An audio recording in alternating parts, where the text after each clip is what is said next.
闇を食らい尽くす祖国のり定めの枝は光求め進む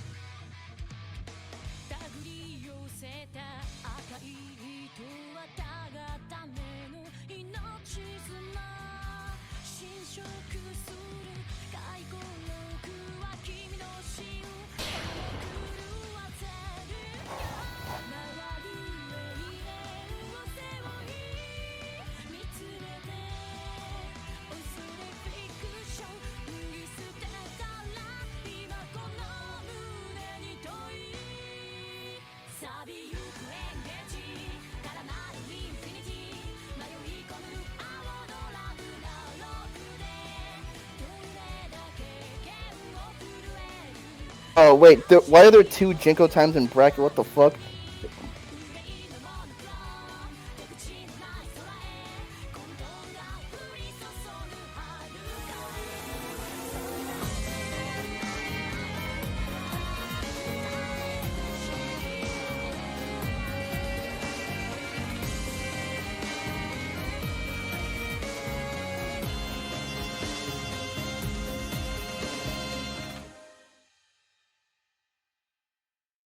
闇を食らい尽くす祖国のり定めの枝は光求め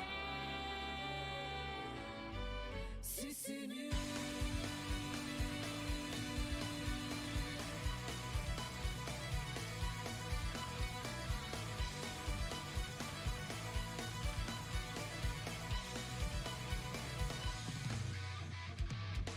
手繰り寄せた赤い糸はたがための命綱侵食する回顧録は君の死を重く狂わせるよ回る永遠を背負い見つめて恐れフィクション脱ぎ捨てたら今この胸に問い錆びゆくエンゲージ絡まるインフィニティ迷い込む青のラグナロクで What? どれだけ剣を震える魂を譲らずに憂いのもの Alright, I'll make like the big announcement now.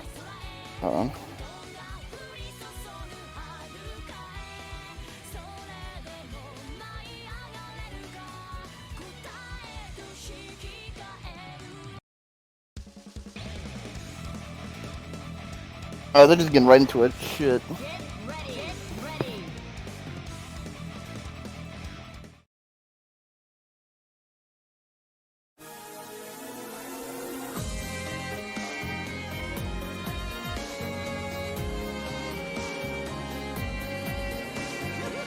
It's my time to shine.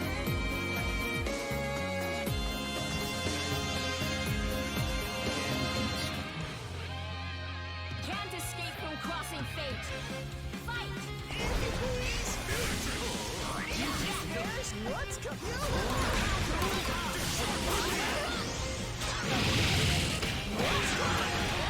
Yeah, Master Cheeky there. I've just, yeah. We're getting into it then. Yeah, they just did automatically. It's okay though. So Mustache Villain versus NY Dante, and Villain already having a very good start, especially with this unblockable on the hide. Yeah, like Mustache Villain gets to play his main team, a very strong team, but hey man, he plays, you know, a Reiko team normally, so he already has the advantage here in this kind of tournament. Yeah, that's the thing. It's like, it's already an oddball pick, so like having to... there's not really any way... Oh my god, from downtown with that air command grab. But there's not really any... Dead. Yeah, and there's... With Mustache Villain, like, yeah, since he plays such an oddball team, I feel like ratio formats usually don't really affect him.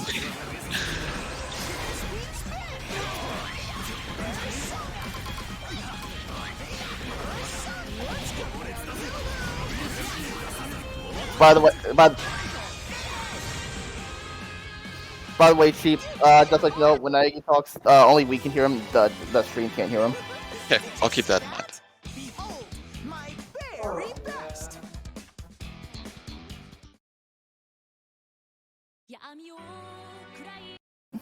Right. Just very much going right into the second match. No breaks, no thoughts, just going right back into it. Yeah, Villain really had control of the pace of that round, essentially, throughout its entirety, I would say. I mean, fighting against Mustache, like we said before, in a normal setting, it's hard, but in a ratio tournament, it's especially hard because most people using teams they don't have as much experience with as their normal ones. So Mustache Villain, with all the experience he has with this oddball team, he just gets to really play however he wants to play normally. Pretty much, but so far how it's looking in this round is a little different from how it went last time. Dante getting a bit of a start going, but unfortunately getting... Ooh boy, what a call out from Villain that he tried to do, but Dante ready for it this time. I mean, the great thing about Dante too is that he plays Gordeau normally in competitive times too, so he is able to have like enough experience with this kind of team in a ratio setting.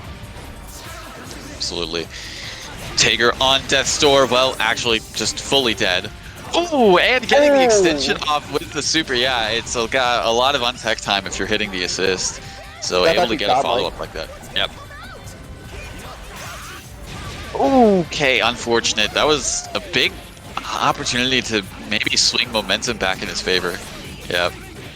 Yeah, game 2 going to Dante, tying it up 1-1. That was both matches going by very quickly. I would say so. Yeah, it's definitely whoever like gets like the momentum like in the beginning really is dictating the pace of everything else that's going on, because like in the first round we saw Villain just absolutely having control and pretty much not really giving Dante much room to breathe in general, and in this one it was pretty much the opposite. Dante doing what Villain did to him, so it could really go back and forth from what we're seeing so far. A hero never... Can't escape from crossing fate. Fight!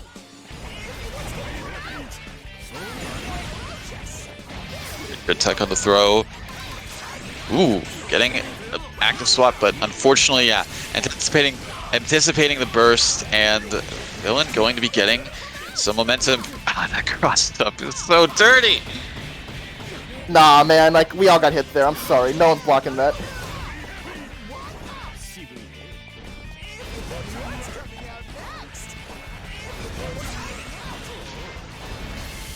Oh wow, what a setup. That's actually nasty. I did really like that because it's like, okay. Because I was gonna say, it's just like, yeah, the air command grab set up with the barrel, it's like you try to jump out of the barrel, you know, you're gonna get command grabbed. If you don't, you gotta hold the block, but so it's a interesting situation to be put in. Dante, again, struggling a little bit. Both the characters very low on life compared to Mustache's characters. And there's the Sludge. I feel like he could have at least done a Spark Bolt whenever he was hitting the high to kill him, but probably was worried that he would be I guess, sniped out of it. The way he's gonna finish it off here. I would have found it hilarious if, like, as Teddy was walking off in that victory screen, that he, like, ate the curry.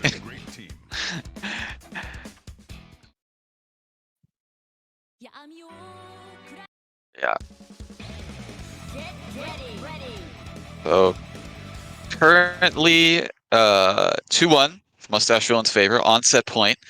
Not entirely sure what Dante could be doing differently. I'd probably like do more of what he did in game 2.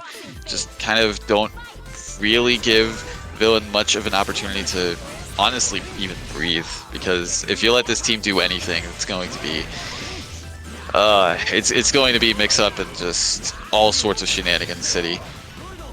Like, the biggest thing with Mustache Villain seems that it's a bunch of gimmicks, and unless you have specific knowledge on how to, well, fight it, you're not going to be doing too well on blocking everything you see. That is true, but we are seeing Dante get some momentum going, yeah, with this sandwich setup. Good sledgehammer, actually, to avoid any sort of mix-up.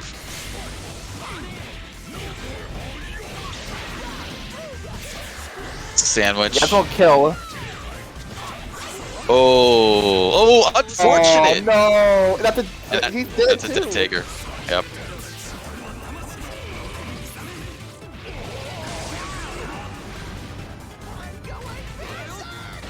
Tech. Good DP. Oh, if he converted off of that, that would have been godlike.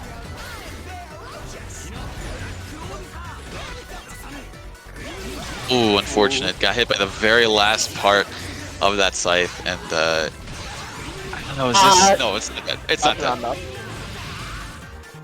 It is going to be putting Teddy at death's door, though, so probably have to call into resonance here in a moment.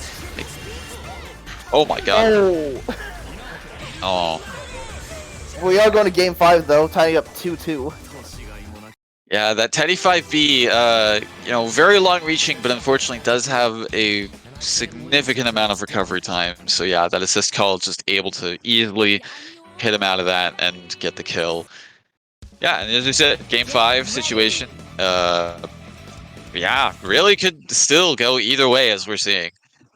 It's very much a back and forth.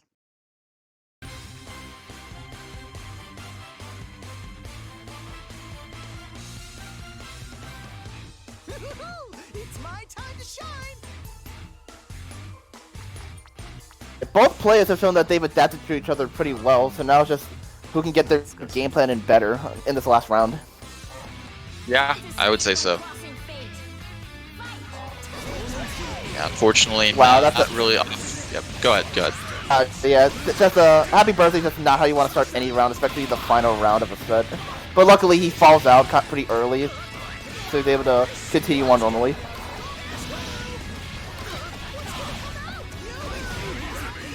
Alright, Bordeaux going to be taking some damage. What? I didn't even... Wow. Okay, I didn't even see the situation where that command grab was possible. It wasn't... Oh wow, he tried to do for a weird cross up there, kind of. Yeah, he tried to keep him in like a sandwich situation, sort of, but yeah, Villain kind of jumping out of that very easily. Still taking some hits. Said the beta burst fails.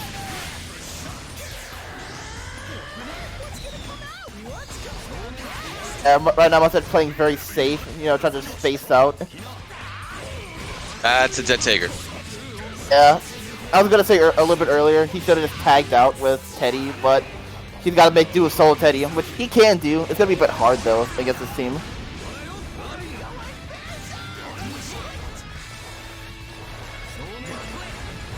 Right, that's all up to solo Teddy. I mean, okay, if you were going to go with a solo character out of Villain's team, I feel like Teddy is a much better pick to have. So maybe that's why he kind of kept Tager in, just because it's like, okay, well, if I'm going to lose a character, I want it to be Tager.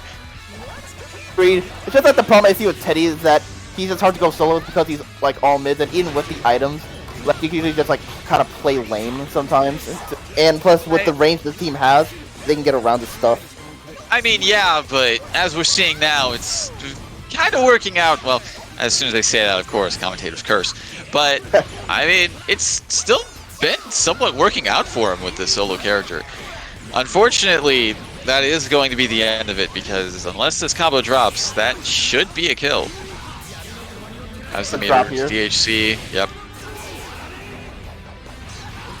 And that's it. NY Dante T going to be taking this set 3-2 over Mustache Villain. Very back and forth start to this bracket, and just with this set. As we were saying, it was just kind of like could go really either way, could have gone either way, honestly. And as we saw at the end there, with Villain only on one character, it was still down to the wire, essentially. Yes, 3-2 for Dante. Next, we're gonna have Estelle going against Master CJ on stream.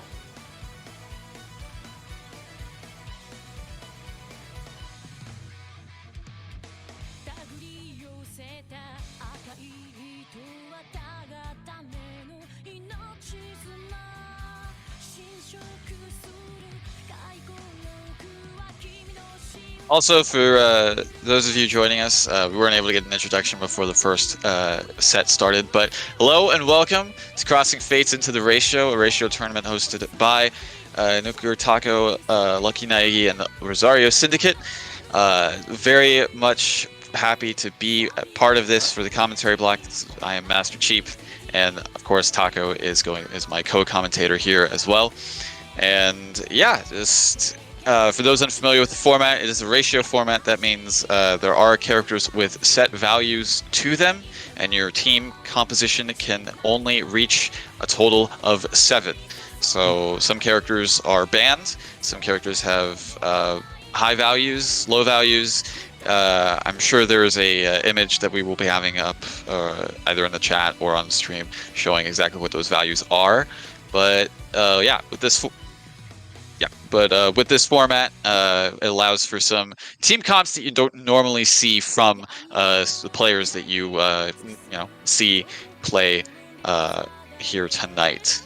As we saw, NY Dante T usually plays, if I believe, Narukami Hyde, but chose to go with the Gordo Hyde for this bracket because, of course, that is what the values dictate that he is able to play out of the teams that he normally plays. So yeah, and yeah, we're going to be seeing a lot of that tonight. A lot of interesting teams, a lot of interesting picks. So definitely looking forward to see how the rest of this bracket turns out.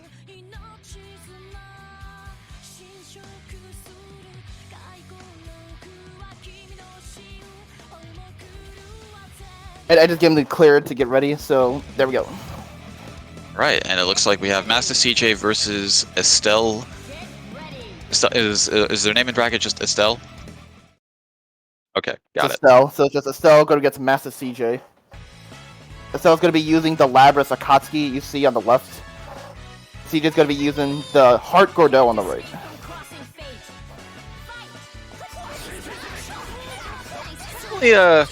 Alright, Gordeau. I feel like Gordeau is probably going to be a common pick that we're seeing if these first 2 matches are anything to go by.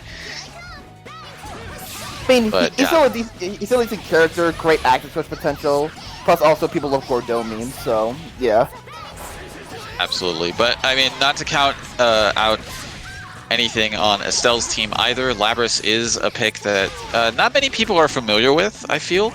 You don't see Labras too often, so that could play to Estelle's benefit, but unfortunately not looking to be the case currently. CJ very much having a fully healthy Gordeau. Heart has been no slouch in doing her end of the job either. Yeah, so already looking really well in life. That should be death for this Akatsuki.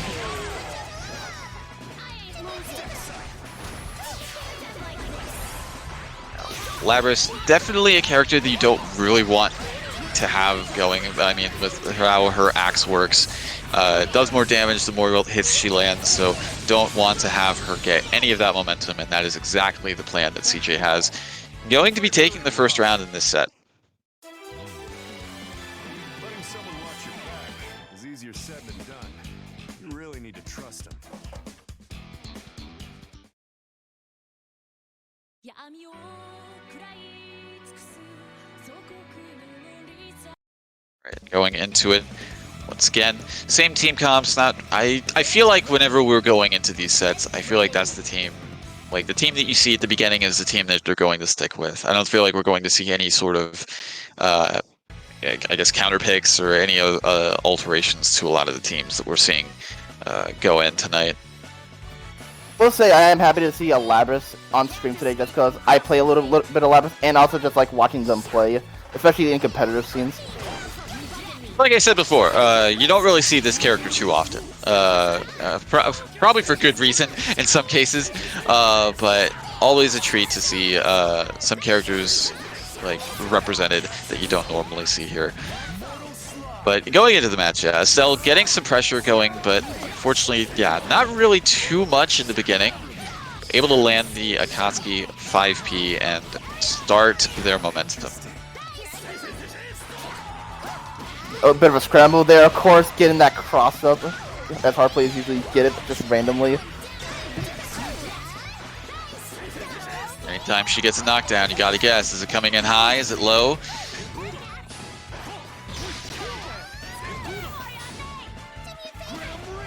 I like the use of the Labrys 6P to just ensure that everything Akatsuki does is safe, because they'll get caught. Very good 5B to sort of hit Heart out of the air. Try to anticipate a push block with that throw. Maybe, yeah, probably expected CJ to try to, push block to get out of the potential unblockable situation, but didn't bite. But unfortunately for CJ, yeah, going to be losing the Heart, and Estelle has 2v1 advantage currently.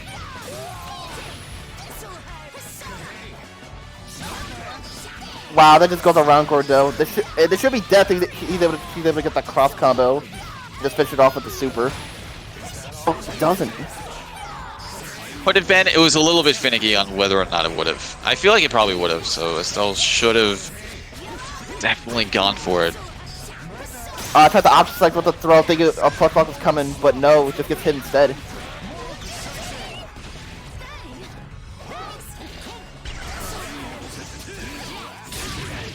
Mix here. You can mix me up.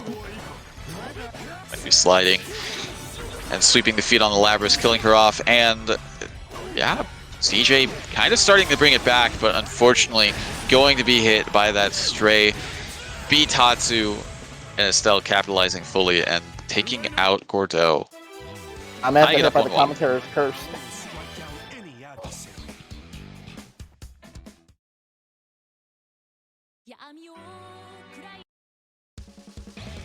We'll just do 2.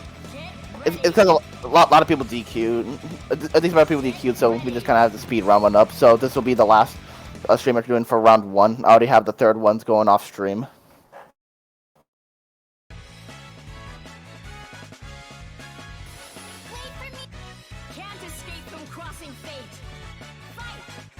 Right, and yeah, going into it again. Game 3 of this set. Oh, that just goes through the attack, but gets the burst in, but that's it gets us mixed. The DP sort of, I guess, put a little bit of a stop to it. Oh, the clash with the 5B, unfortunately. No punish on the whip DP. That was a big missed opportunity for Estelle right there. Could have gotten some good damage on that Heart, but no dice. I didn't block that. I didn't know where that was going. Me neither, man. It's hard, man. You're never gonna 100% know what he's going. Yep, empty jump low, or air dash low, I guess. If CJ was ready for that, could have probably called out that burst by charging on the 5P. My god. Good choice.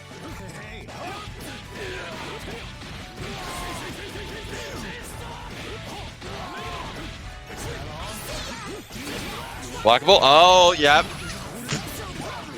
Third time's the charm with calling that out, and yeah, going to be getting the hit on the Gordeau. Unfortunately, not fully able to finish their combo. Bursts in, gets punished. Honestly, yeah, still could go either way. Estelle's got to be careful about... Ooh, go ahead. Oh, I didn't say anything. Oh, okay. Alright, but yeah, Estelle... I was gonna say has to be careful about calling in the Labrys, but oh my goodness, just calls out the push block yet again. And taking their second game. Yeah, taking their second game and up 2-1 in this set. I'm still on a mission. I can't lose until I see it through. What is it, Nagi? 闇を食らい尽くす祖国のり定めの枝は Yeah, I'll get the round 2 guys pinged right now. I'll do it right now.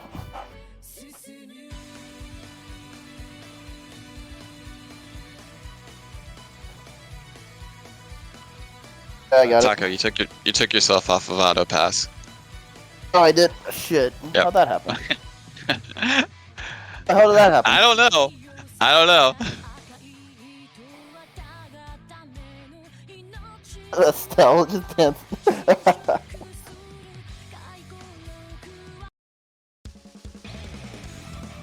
Get ready. Get ready.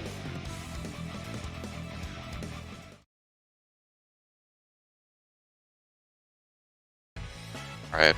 Estelle up 2-1 in this set over CJ. Currently on set point. CJ has to be a little bit more careful about how they... Yeah. You know, missed opportunities with a lot of these burst punishes from CJ I've seen. Yeah, still getting some momentum going with the heart. Interesting that the follow-up attack did not come through on that DP. Maybe it was a little bit too far with whatever hit. But CJ, just all the momentum currently. Getting some more damage. Unfortunately, once again, dropping the combo. That was pivotal. That's changing things up. But Estelle also not finishing their plate. There we go. That is what I was talking about earlier with actually charging up the 5B in anticipation of the burst, so that the clash hits, like the clash frames hit it, but they're not able to do anything out of it, so able to get the hit and fully punish. Unfortunately, gets happy birthday. Gordeau body blocking for Heart. And, Oh, they pick him out for the 5B. That's so unfortunate.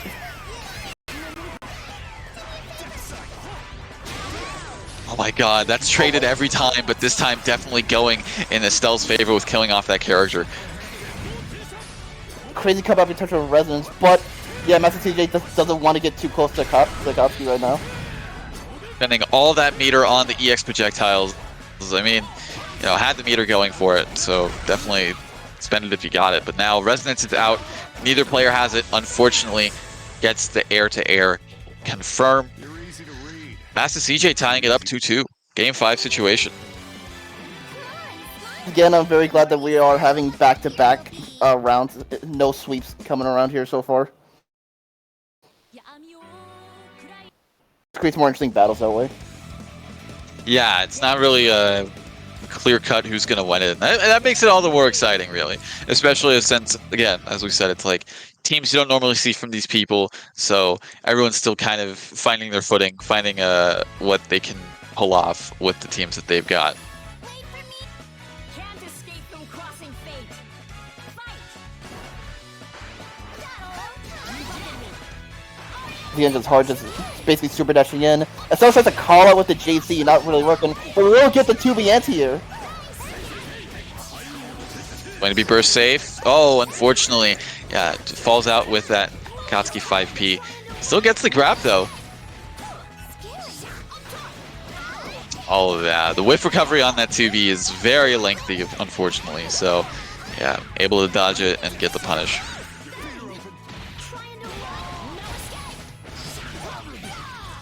The grab on wake up. Ah, man, just these unfortunate drops in the corner.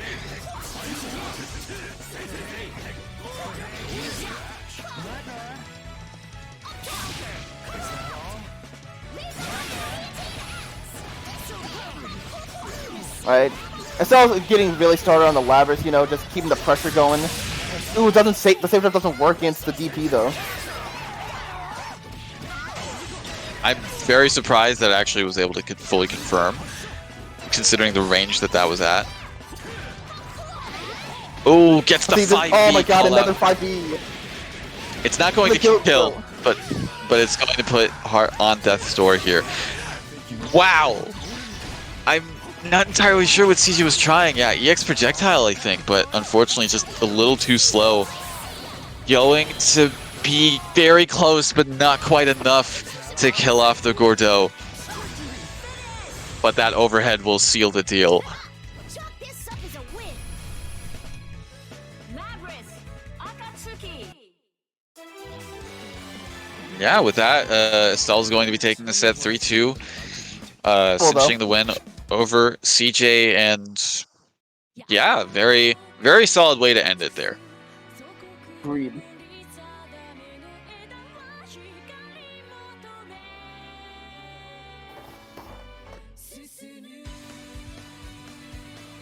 Well, yeah, that was a great set. It was back to back. Both players showed that they were able to get used to each other and just, you know, show their skill with their ratio teams.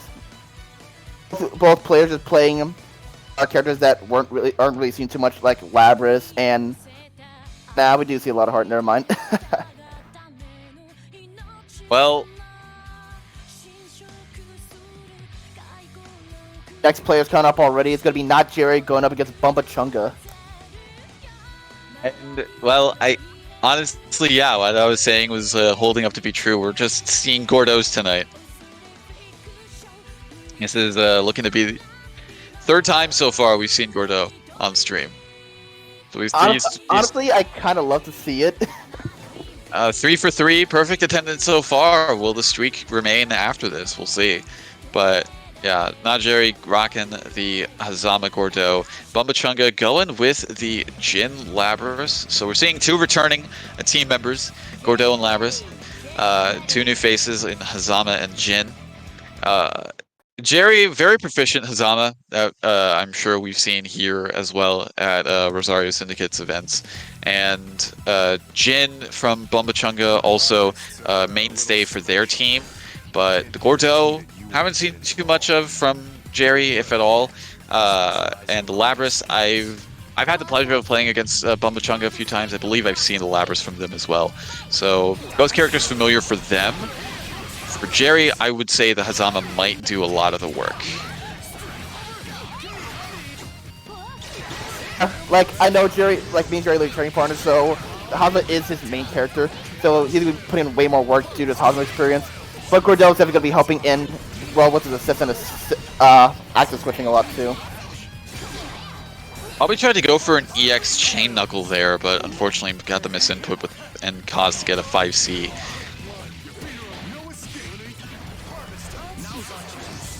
That was the mix. Yep, the classic action switch. Doesn't get the pickup though, that's so unfortunate. And we get the match. Let's go. Not quite going to, yeah, unfortunately, yeah, just a little bit too much scaling on the combos, so falls out of that. Hauls out the EX sight, going to be killing off the Gordeau, all left to solo Hazama, Resonance level 3 on deck. But hey, this is Jerry's character. If there's any character that can do it from him, it's definitely the Hazama. For sure. Like, Jerry just really shows that he knows how to use Hazo's movement to his absolute advantage. But solo, still, it's going to be pretty difficult, especially with only 1 bar meter currently. And yeah, like, stray hits like that will end the run. Yeah, okay. Goes into cross raid. I was kind of worried that the scaling would cause Hazama to fall out a little bit, but I mean, hey, Bumba Chunga knows these characters more than I do, it seems. So, able to take the first round. Similar to Mustache Villain, actually, Bumba Chunga, this is his normal team. So, a pretty lower tier character team. So, he's also just using his main in this ratio tournament. I see. I feel like there was another character he played, though, but maybe I'm misremembering.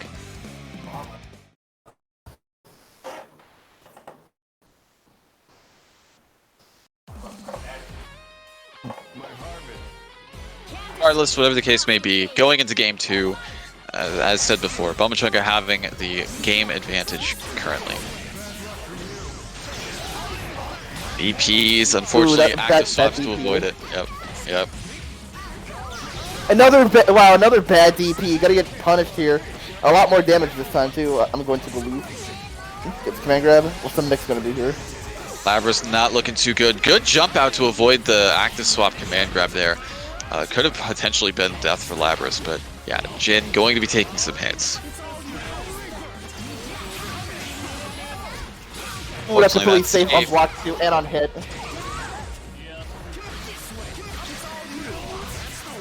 Sim with the stray 5P. This won't kill. Oh wait, actually might now. Hold on. Oh, Pixel left. Barely living on a prayer. DP's out of the situation. Oh. Just waste of command grab. Hey, why not, man? You have nothing to lose there. That was a great call out. It's like, oh, you're not gonna do anything here. Oh, you're approaching me? Interesting about that. Get ready. Yeah, unfortunately, not able to make the most of any sort of resonance comeback factor. Just, yeah, getting grabbed immediately. And yeah, Jerry tying it up 1-1. Very much dominant in that game too. So, like, both of those characters did equal amounts of work, honestly. So, have to see if Bomachunga is going to keep their head cool, not get too flustered from that game too. Unfortunately, not looking great with that burst. That was essentially the end of the combo. So this is really just renewing the damage, essentially. Unfortunately, I just got disconnected. I'll rejoin the room right now. Oh, that happened. Well, I'll do my best to fill in the gap, but unfortunately, yeah, Jerry having a very good setup there with the EX command grab from Hazama, and active swapping it to make it relatively safe from DPs. But Bomachunga able to get a happy birthday with the Labrys. And there's a character you want to have this momentum with. It's definitely her. Gets some good damage, going to be somewhat evening up the life totals too.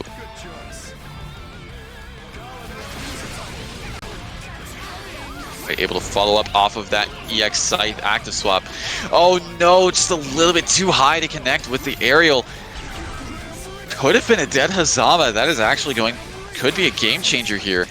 Yeah, that should be death with this combo and to the DHC afterwards. Unfortunate drop from Bomachunga, but yep, that's just how it be sometimes. Not. Look, isn't it about time you drop the act? My instincts are telling me that you are ripe for harvesting. Oh my, you are a curious one. But you do know there's no point in harvesting crops that have already rotten, don't you? Yeah.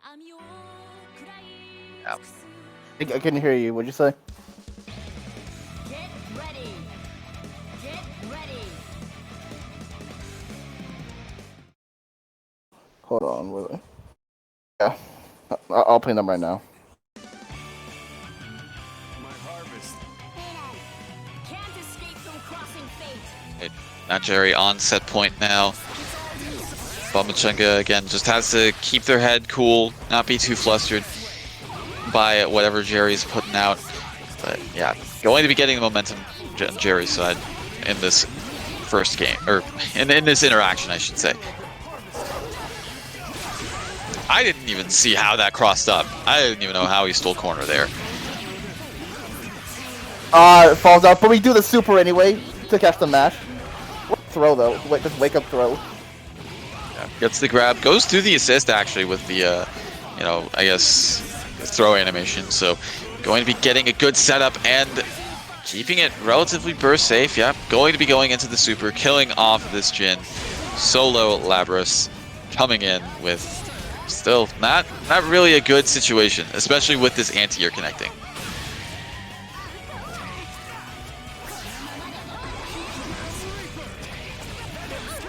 Unfortunately, not being able to make the comeback here. That's gonna be that. No! Oh no! Cross raid. Tried to go for cross raid a little bit too far for it to connect, but still able to get the hit off afterwards. and Not Jerry taking the set 3-1. Look, isn't it about time you drop the act? My instincts are telling me that you are ripe for harvesting. Oh my, you are a curious one. But you do know there's no point in harvesting crops that have already rotten, don't you? 闇を食らい尽くす All right, I'll ping the next ones we have on stream then. 光求め進む 3-1. 3-1 for Not Jerry, yes. The next ones we'll have on stream is going to be NY Dante again, going up against Faded Dragon. 手繰り寄せた赤い糸はたがための命綱侵食する骸骨 Faded Dragon looking like the Chie Platinum pick. Now they are very proficient with Platinum, as a usual team of Yosuke Kurogane or Yosuke Platinum that we see from them. But choosing to rock with the Chie for this, I can see it. I can see the potential of this team very much. So looking forward to seeing how that would go. My prediction is that we're probably going to see at least once, we're going to be seeing like a Platinum 4P, then like he's going to do Chie charge fully, and then while they're still getting hit by Platinum 4P, we're going to get the Chie super to kill for like 18k, because I've seen him do that with this team. So. Interesting. Big thing I see just with most Chie teams is that they make a setup so that they can go into full charge and then instantly kill them with their super. I mean, yeah. It's basically like... I wouldn't say it's a lot. It's the main game plan a lot of the time, but it's like a game plan where it's like, yeah, if you get hit, you're eating a lot of damage because of power charge. And if they have, and if the Chie team has 4 meter, you're practically dead if they land a hit, and you don't have like a burst or anything to get out of it.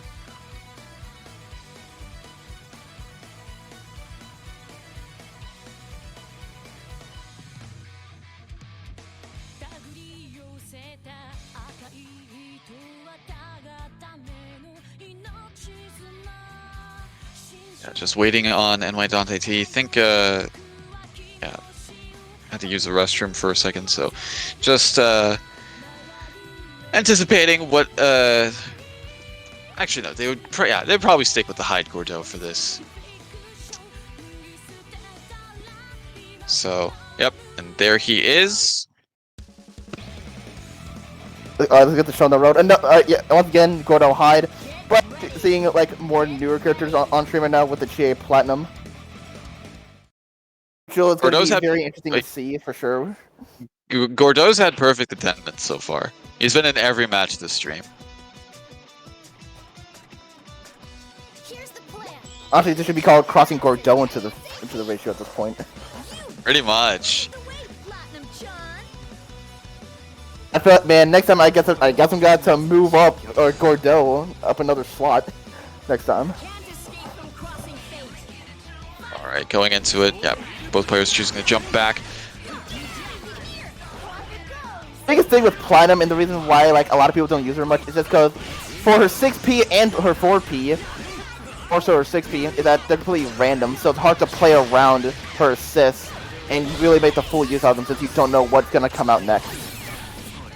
Yeah, that is a little bit of a hard sell to play the character, but I mean, from what I've seen from Faded before, ooh, that was actually a very good air-to-air to stop the Agni Astra from actually coming out.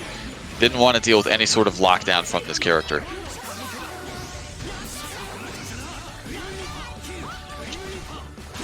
Hit by the JB. DPs have been working out so far from Faded.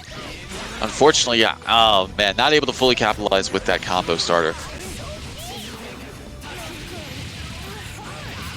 Able to get corner positioning with the Palebringer super. Gets the throw counter. Able to burst out of it though.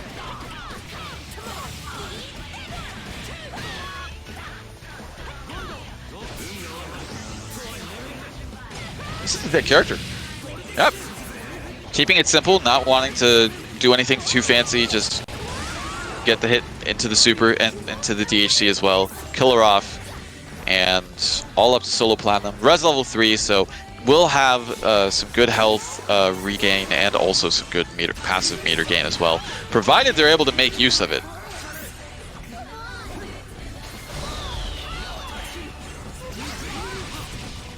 Doesn't look like they're getting too much mileage out of it, unfortunately.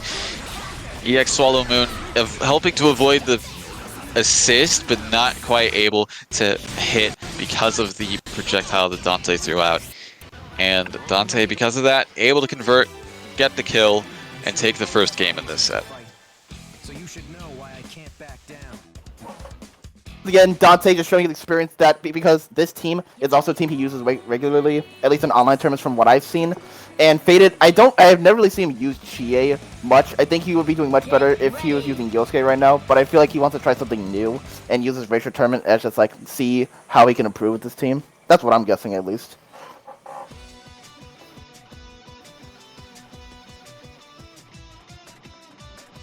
Yosuke Platinum is actually a legitimate team he could play, so yeah, I'm surprised that he's choosing to go with the. I'm surprised he's choosing to go with the Chie here. Like I said, I think he's just trying to do something new and use the Racial Tournament as like practice. That's what I'm thinking at least. Yeah.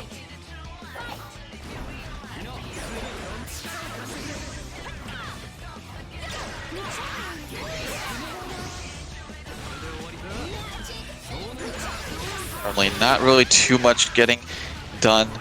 Just some stray hits here and there, but with this happy birthday, unfortunately not able to continue it on both characters. But still, some decent damage nonetheless. Get the JC set up into the throw. Has the super to make it unburstable too. Once again, JC set up assist. Call out that burst. There we go. It's solid conversion so far from Faded. Unfortunately, going to be getting hit. Clashes! Oh no, and gets punished from that DP. Or since Dante did not really have much, actually any assist gauge available, wasn't able to really capitalize too much on that hit. Oh, the 4P just hits Cordell, and this should be good. No, he drops instead. A little bit of that character unfamiliarity, potential character unfamiliarity coming into play there. Could have potentially killed, but yeah, because of that, going to be losing the Chie. Once again, solo platinum. This time res level 4 though, so chip damage is going to be extreme. Unfortunately, don't know if we're going to be able to see Faded make the most of it. Ow, it's just barely safe enough. When you see a opponent use X Swallow Moon in neutral, it's because it is completely invincible to everything except grabs for some reason. So it's very useful tool to call out anti-airs and DPs. Very good move if you anticipate them trying to call you out for something. But Faded making the most with this platinum. Oh, unfortunately the frying pan not actually able to connect. I wouldn't say this is dead. Yeah, I was gonna say very close to it, but not quite. Even if he went into super from that. One straight hit is all Dante needs, but now same thing for Faded if he can get to a combo. Oh no! Tried to anticipate a PB, but unfortunately Dante doing it a little bit later and getting a DP and killing off the platinum. Dante up 2-0 in this set now. For those that don't know, if you press throw white when they do a push block, it'll ignore the push block and just throw them where they can't tech. So we're trying to anticipate that. Didn't work out that way. It happens a lot, unfortunately.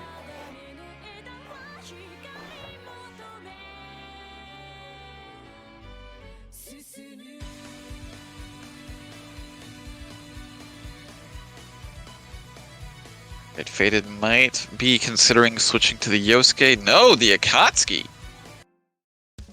Interesting. I've actually seen Akatsuki Platinum sort of work. So I think he can cook with this team, but we'll see if he's able to completely match Dante right now, because Dante is up 2-0, I believe. So he's got to get something cooking right now to stay alive. I will snuff out every spark that rains upon me.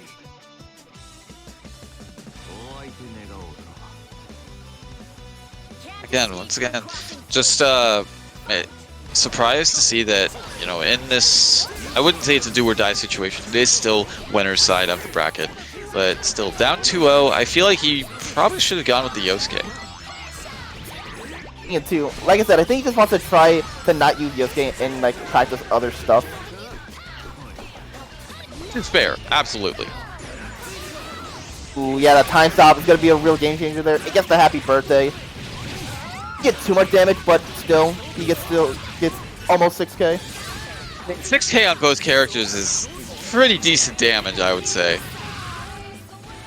That was a weird 5C there. I think that was a missed input. That's why Primal got hit earlier. We anticipated a burst right there with that jump cancel, but not quite going to bite. But I was going to say both have faded characters on Death's Door, but it looks like the Akatsuki is going to be going through that doorway.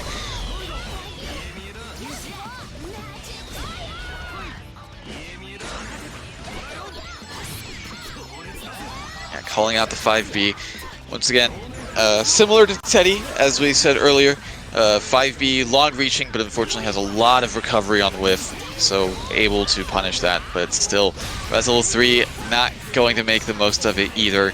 Just going to be taken out. And Dante taking a clean 3-0 in this set. Yeah, that was very unfortunate for Dragon because, like I said, he probably tries to do something new, like, and tries to practice for today. But Dante having more character familiarity just helped him out here with all his matches, actually, and he will be moving on into winners, while Faded will be going to losers. It was 3-0, yes.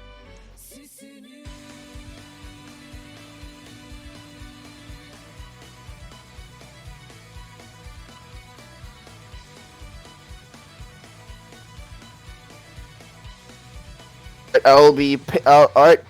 With that, we can start round 3. I'll be pinging the candidates right now.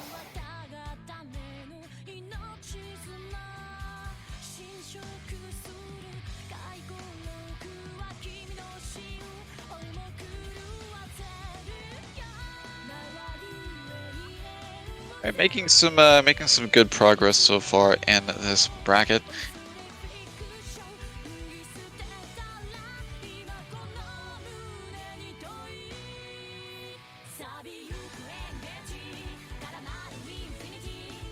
Just finished.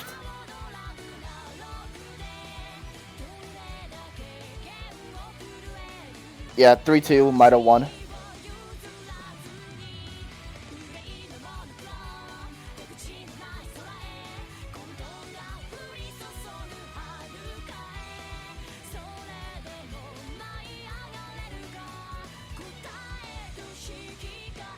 Righty then. Yeah, so we have our winners round 3 matches lined up.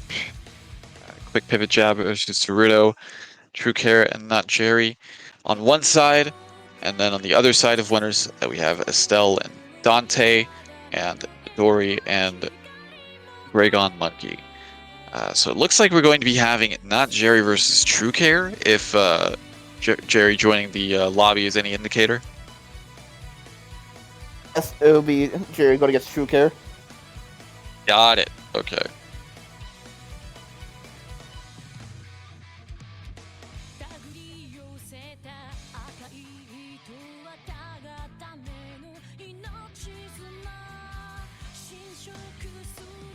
All right. And yeah, we've seen these two go at it time and time again in just online brackets in general. We've seen them go on against each other in Big 8. I'm sure we've seen them go on in the regular Rosario Syndicate bracket of Crossing Fire to the Fates as well. And also have seen them go at each other at WNF. So very much a long rivalry, I would say, yeah. And just could go either way, especially since not quite sure what True Care's team is, but we will find out. Ooh, Neo's going to be a Neo team, and it's going to be Neo New, it looks like. Neo New, interesting. A little bit of an oddball pick, but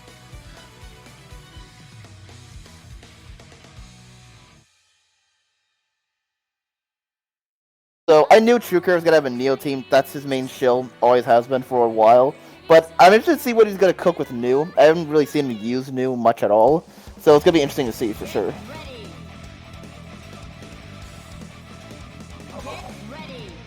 I honestly would have expected maybe Hazama from TrueCare, but because I've seen them play that before, Hazama like Hakumen or whatever. But mainly, maybe they just want to stick with, that Hazama with Hakumen, not try to have to do something too crazy. Also, potentially didn't want to deal with the mirror situation as well. I was about to say that because it's clear that Jerry has more experience from what we've seen at least, so doesn't want to deal with that. And plus, not many people do enjoy fighting the mirror anyways, so... But regardless, going into it, gets both characters with that scythe. Just does it again! And just spin to win, that's Gordo's motto, always. Beginning with a bit of a scramble, but looks like Jerry's starting to take advantage. Hit on New, and gets the pickup, beautiful. Love to see it so far, yeah. Jerry doing very solidly in terms of like calling out a lot of these options from TrueCare. She dead? Nah, she's gonna burst? Yeah, has to. I didn't do this call there. Yeah, did not have the assist call ready to punish that burst, and the anti-air actually coming through for TrueCare, going to be getting the hit on this Gordeau. Tried to go for some kind of reset, but not quite able to get it going.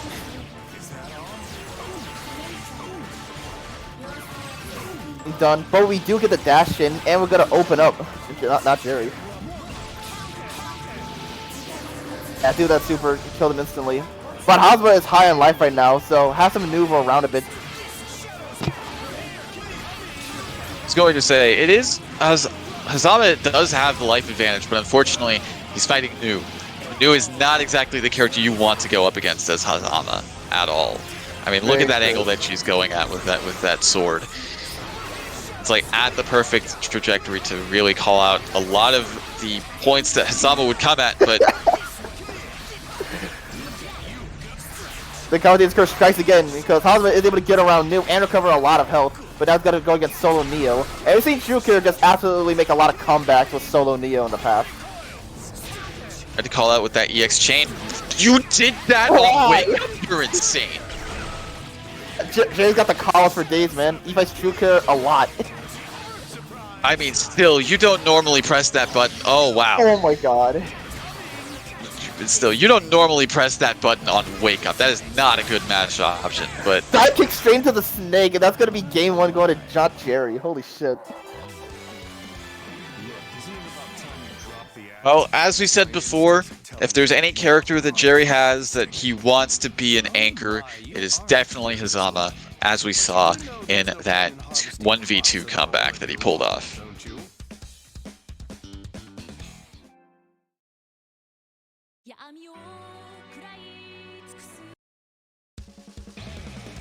Get ready. Get ready. But yeah, going back into it, yeah, TrueCare sticking with the New. As I said previously as well, I feel like once we see the first team that these players have, that's probably going to be the team that they stick with throughout. So unless there's any other characters that he's got with this Neo, I feel like that's what we're going to be seeing. Already a very good start for Jerry, though.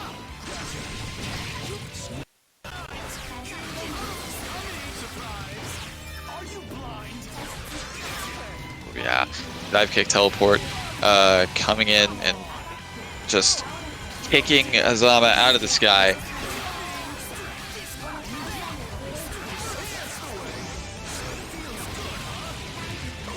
Packing on some more damage on this Haz, but Gordeau not really getting too much momentum going, especially with this stray hit that TrueCare is converting off of a little bit. But the 2B on the Wake Up, going to be hitting both characters, get a little bit of momentum back. Not gonna kill here, but still good damage, and it's gonna push her to the corner as well. So escapes with a jump. I get to punish the Grim Reaper though. Oh, we get the jump in though. Hit on the startup of the Grim Reaper Scythe, and It's again going for the restands with this. Tried to anticipate maybe a DP scenario, but not Jerry, not really biting.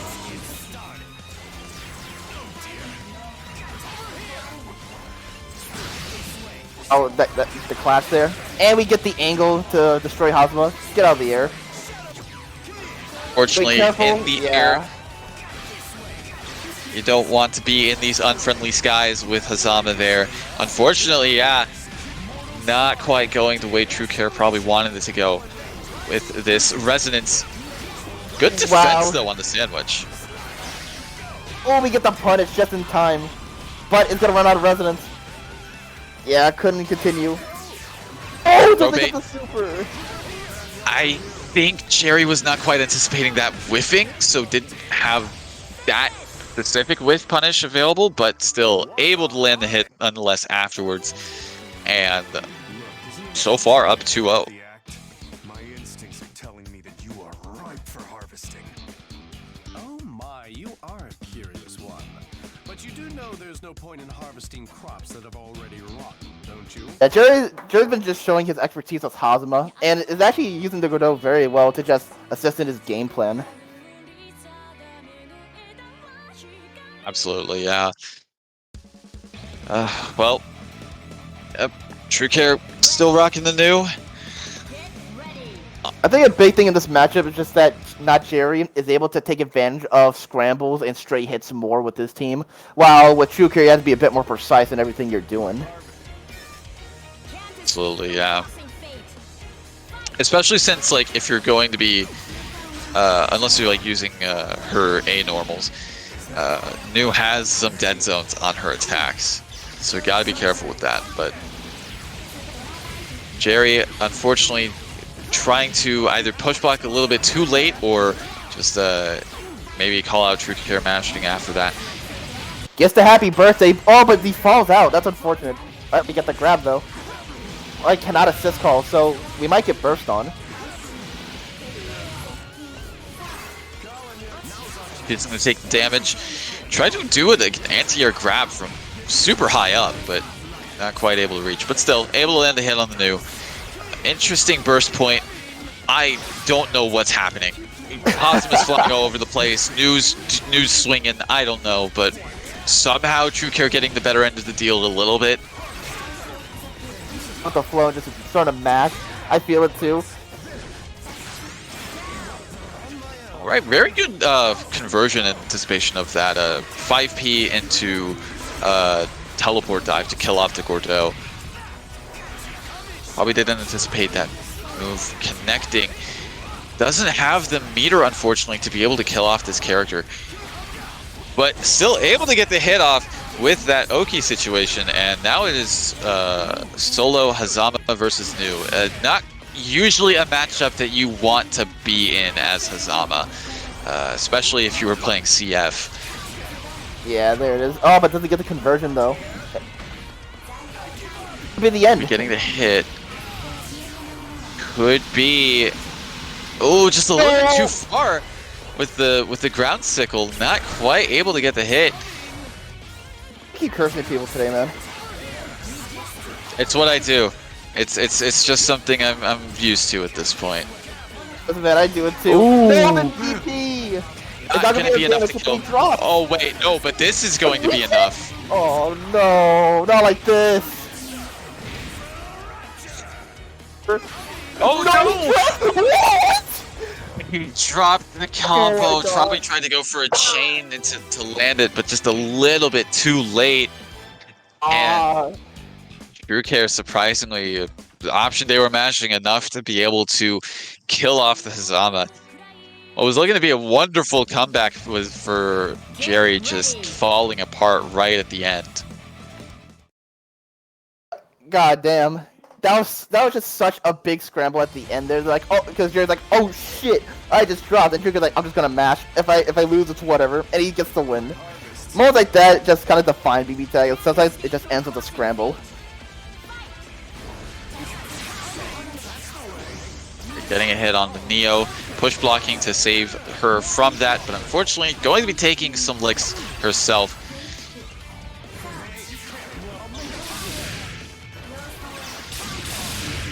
These DPs have been working out so well for Jerry. I was gonna say, not quite a dead noob. Well, that burst is gonna get red, yeah. Oh, but unfortunately, a little bit too far.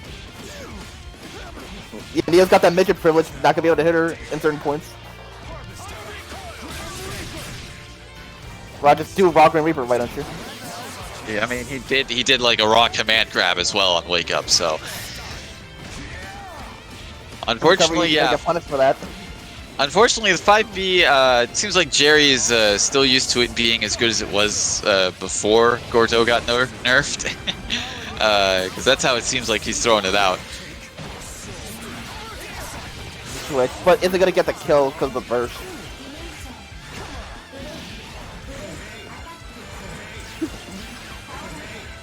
Good defense so far from Jerry. Hits the new with the anti-air low. Why is that? Takes out the burst! Baits out the burst, but unfortunately, yeah, only going to be getting the hit off with the DP, so not enough to kill off the Neo.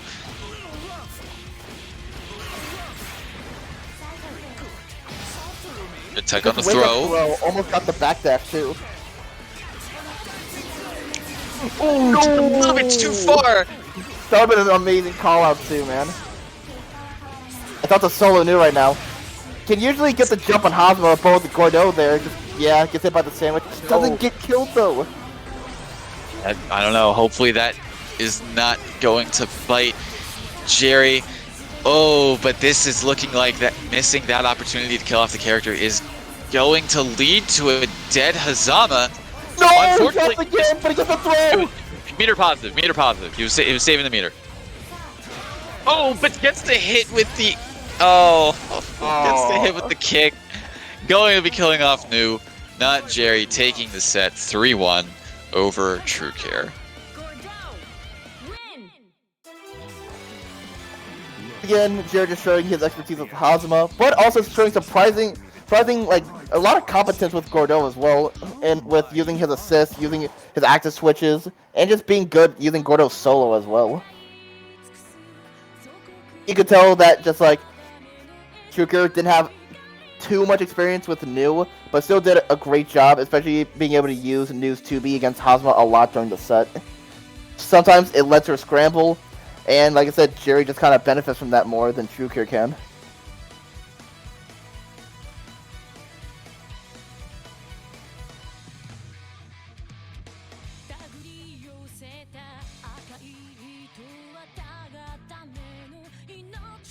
I just pinged them. It'll next on stream will be Midori going against Jade Star, also known as Metis. I see. All right. I'll be back. I just gotta use the bathroom real quick.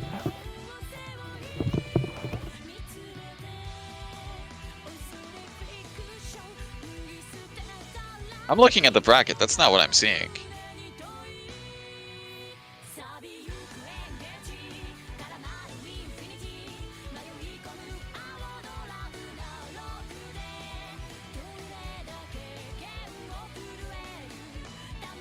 Yeah.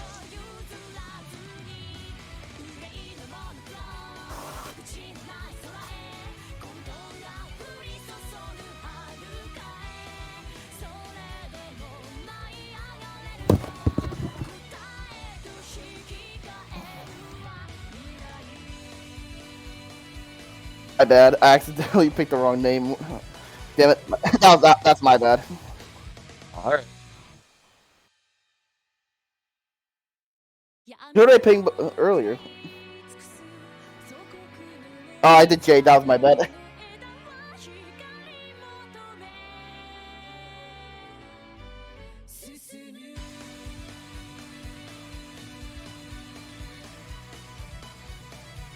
happens.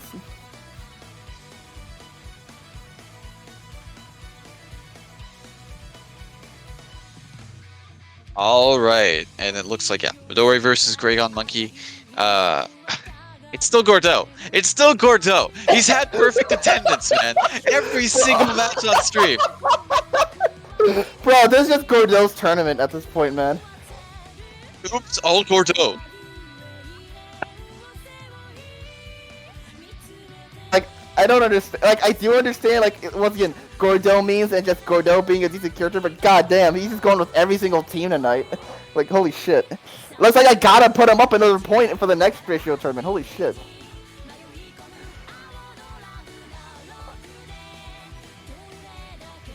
Alright, but yeah, looks like Raygun Monkey's going to be going with the Linne Yosuke. Midori, I mean, they did have the Ragna Gordeau locked in. I'm hoping they stick with it to just keep his perfect attendance streak going in this. There we go. All the way Okay. to Finals.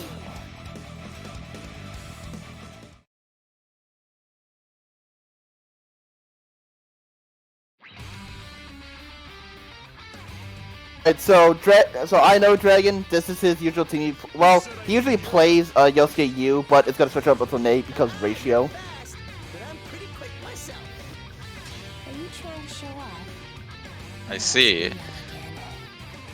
And I have seen Midori play, at the very least, Ragna. I think I've seen him play Ragna Gordeau at some point as well.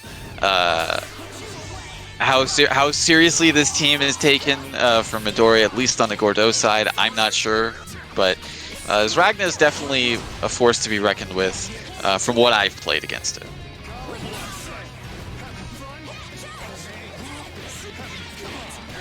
Alright, Definitely- a bit of a rocky start for Midori. Ragna already half health.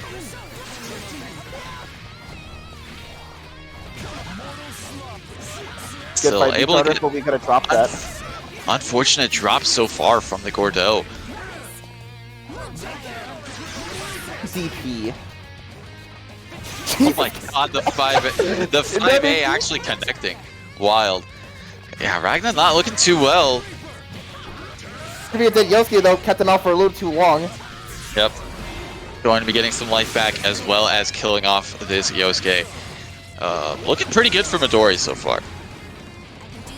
Yosuke is that he's a 16k character, so he dies a little bit faster than most characters. So you gotta be careful when using him, especially with stray hits. Getting some hits off. Going to be getting a good combo as well. Ah, the empty jump low, the classic. That net play unblockable. Yep, gets the safe jump as well, and that's going to be a dead character, and Midori taking what looked to be a pretty rocky start, but able to stabilize things and bring it back to take the first game. Rondo is half health, but because of his life steal, look at all the red health he was able to recover throughout the match. It's insane.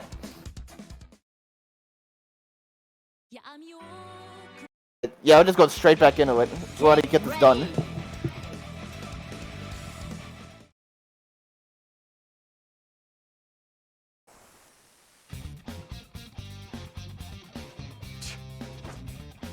Can't escape from crossing fate. Fight! But yeah, going into this game too, and just choosing to kick this child in the face, going to be getting some good damage off as well, and potential corner positioning. Yeah, Alright, I'm guessing that we're gonna get a Kala Hayes mix here. Nah, just get the double Nah. overhead. yeah. Mito doesn't go for that too often, but yeah, going to be getting safe jump. Yep. Once again, going for the safe jump. Yeah, I What want a to see TP. that. Yeah, I'm pretty sure Mito already was pressing a button, so it may have been just an option during a screen freeze. But Go for the regardless, 5 loop, but doesn't work out for Dragon. That's gonna be a dead Linne. Yep, super, you're done. And Yosuke Doesn't on low even- life too. doesn't even need to spend the extra meter to kill off the character either. Going to be getting that life steal, as you said, and in a bad position, honestly. Ah, there's the Gauntlet Hades.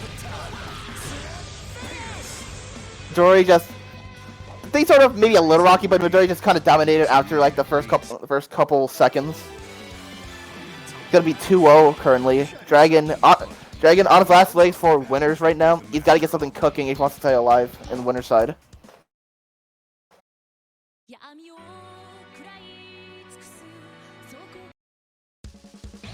Yeah, I feel like loser side's currently looking to be very much of a shark pit right now.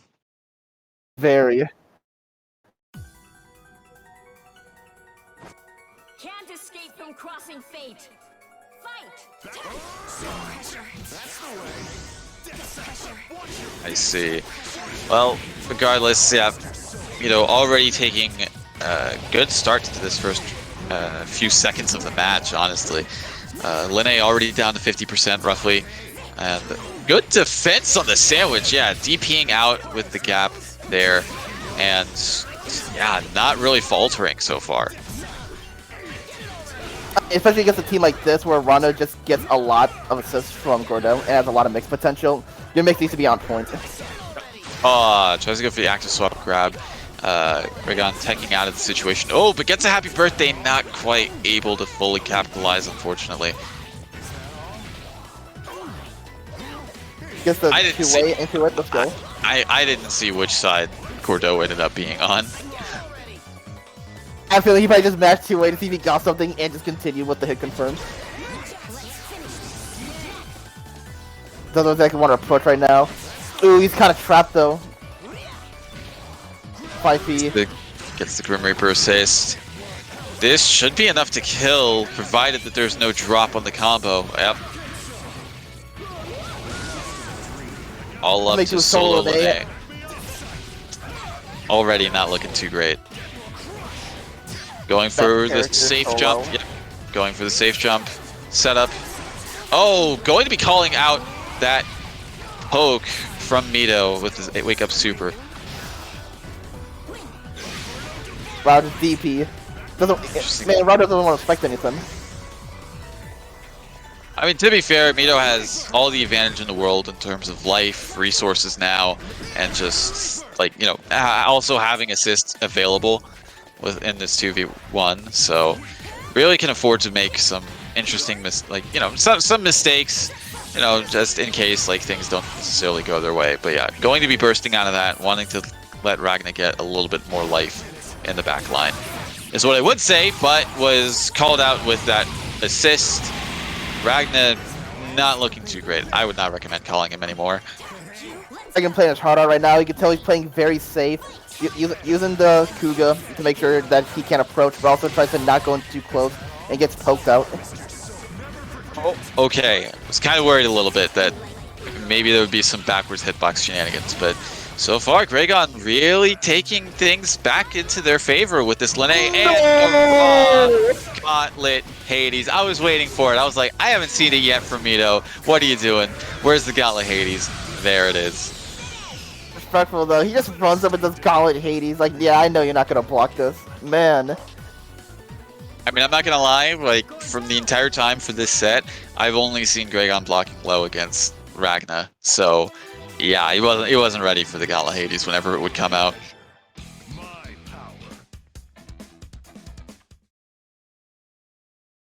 Yeah, very clean sweep from Mito. Gregon did have some signs of life there at the end, but unfortunately it seemed like it was too little too late. Not quite able to bring things back enough. And yeah, Mito securing the last spot of winners semis that we have.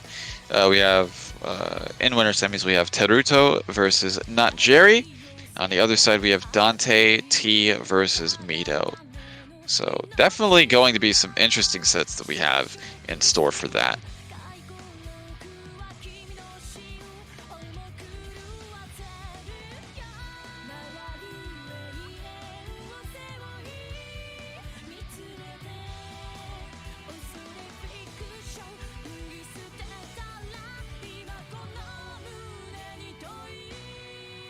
Yeah, Dante and Midori are definitely players that I've seen.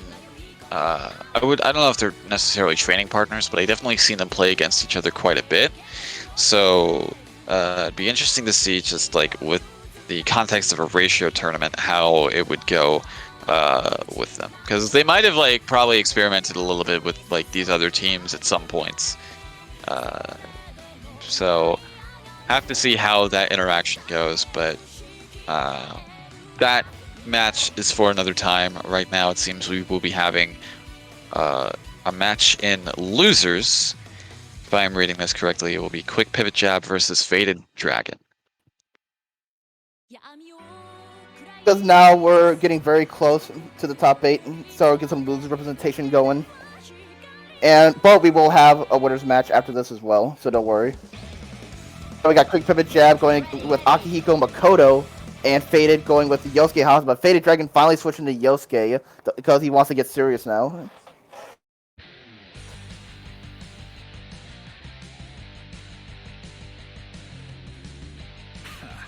My muscles are aching for some training tonight. You're always so stoic. Alright, we'll take you on! 頑張ってくださいね。応援してますよ。Just leave it to... Hey, don't make me do all the work! Let's see more Yosuke action, and I'm hoping that Fate is able to show some Yosuke cooking right now. But Quick Pivot also has a pretty decent team. Akihiko's a really strong character. I do believe Makoto is able to help out Akihiko in certain aspects. Ooh, unfortunately going to be called out with that active swap. Not quite going to be as big of a happy birthday as I thought it would be, but still. Good defense until the assist came out.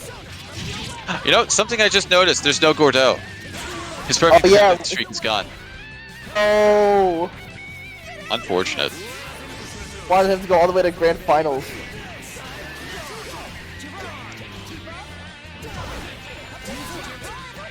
We'll get some. Faded getting a lot of momentum in this. Tried to go for a fuzzy. Tried to go for a fuzzy. Just a little bit too much height on that jump. Oh, unfortunate that wasn't able to get the follow-up off of that Potenjin kick. Actually dropped the 5B. Oh no, yeah, it's gonna be a dead Akihiko. All up to solo Makoto, which... They're not blocking though. No, doesn't get the follow-up though. Couldn't super afterwards. Yeah, they weren't able to get the full power level of the projectile hits, so unfortunately, yeah, going to be losing the round for that. And Faded Dragon up 1. I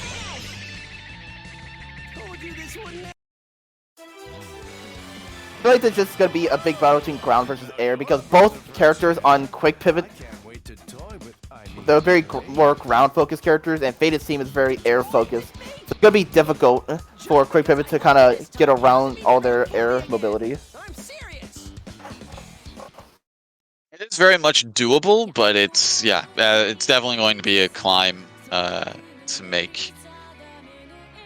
Yeah, Yosuke. Well, Yosuke Hazama, but definitely like, I feel more so Hazama is definitely a character that's just like not entirely fun for Akihiko to fight against.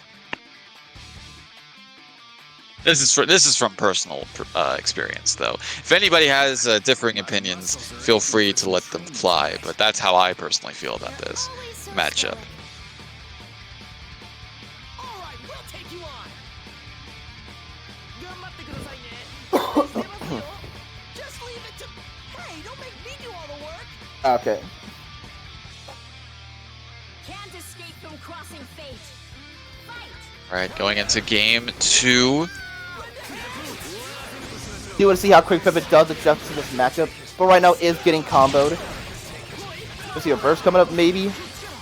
Oh no, we get the drop instead. I think it's the overhead. Going for TK dive. Whoa! Gets the low, but unfortunately did not get the follow-up damage off that. Ooh, going to hit the DP, but yeah, already taking a trade, so not able to follow up off that. Could have potentially been a dead Hazama if they were able to get the hit, too.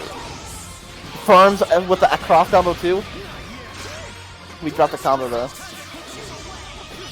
I'm looking I'm not very gonna low lie. life though. I'm not gonna lie, that combo was looking pretty hot from Quick Pivot.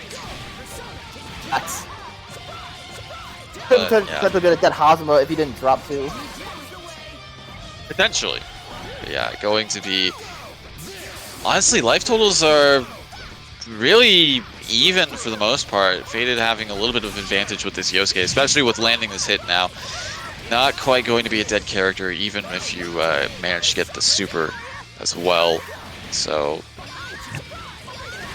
One touch We got situation. to fall out, for but Camille. it gets the reset. Now it's a dead character. all up to solo Akihiko. Resonance level 4, so definitely much of a threat.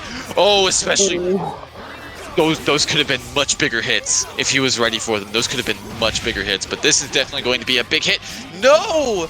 No, why did you super? Okay, he gets a throw. It's okay. It's okay. Saving the meter. Saving the meter. That's what it was. Oh no, did not anticipate the moonsault. Going to be spending as much time as possible with this combo to run out the resonance timer. Yep. Yeah, Going that into resonance the timer is gone. No meter, no extra 9 meters for you.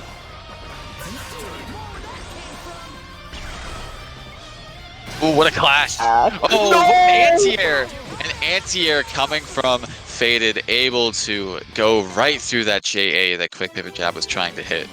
And So unfortunate because Quick did his 2B, it clashes, but when Yosuke does his 2B, nah, it just goes straight through. That's so unfortunate.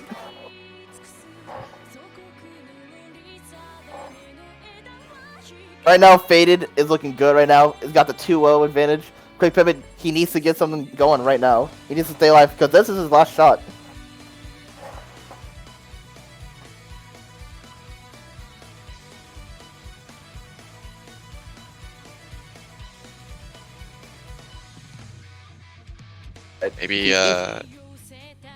maybe taking some time right now to maybe either think of if there's any other team that he might have in store for something like this, or just maybe, yeah, thinking of things. Yep. All right. Get ready.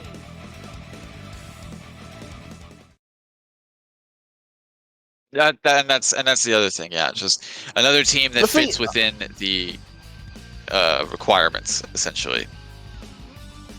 Legal. Mitsu is actually known to be pretty decent counter pick against Yosuke, mainly because of her JA. Because that shit is really active and it's 7 frames, I believe so. Hey, don't make me do all the work. Don't ask me on frame data. I don't know too much on that. Crossing fate. I feel that. But yeah, Mitsu is just known for being able to deal with Yosuke more competently than most characters in the game. So this is a decent choice, but we'll see how it works out. Currently stuck in the sandwich and gets the active switch. Fortunate drop from Faded, and that's going to cause him to lose momentum and be stuck in this corner. Still stuck in this corner. Okay.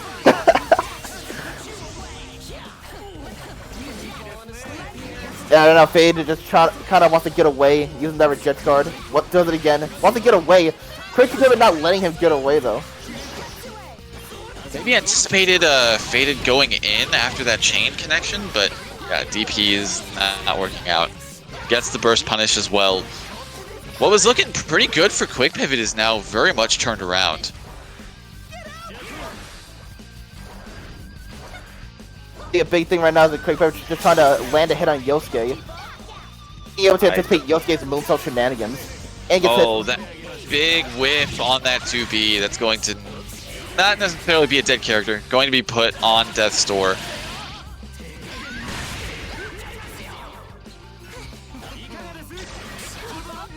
Oh, what a DP. No, it's me too, but it's okay. This should be a dead Hosma. There we go. Both of Quick Pivot's characters are pretty much on a pixel. This is going to be the fight of his life. Tiger. All it's going to take is a DP. All it's going to take is a single hit, a DP, anything. Oh my god. I don't know if you want to hold on to Resonance like this. Yeah. Oh yeah. Unfortunate. That's going to be Faded taking the set. That was 3-0 if I counted correctly. It was. It's unfortunate. You can tell at the end of that Quick Pivot, he kept trying to bait out options from, but he wasn't. But Dragon knew it wasn't gonna happen. Just because I helped you this time, Unfortunate. fool me again. I'm serious. Hey, Quick Pivot, you got this far. Hey, props to you, man. You made it all the way this far. Yeah. And with that, Faded will be moving into top 8, I believe. Yep, loser side. Yeah, it was 3-0 for Faded in that set. And yeah, moving into top 8 on loser side with that. And have a couple more matches in losers to fully flesh out the top 8. But it seems like we're going back into winner's side. If Mito joining the lobby is any indicator, should be Mito versus NY Dante T.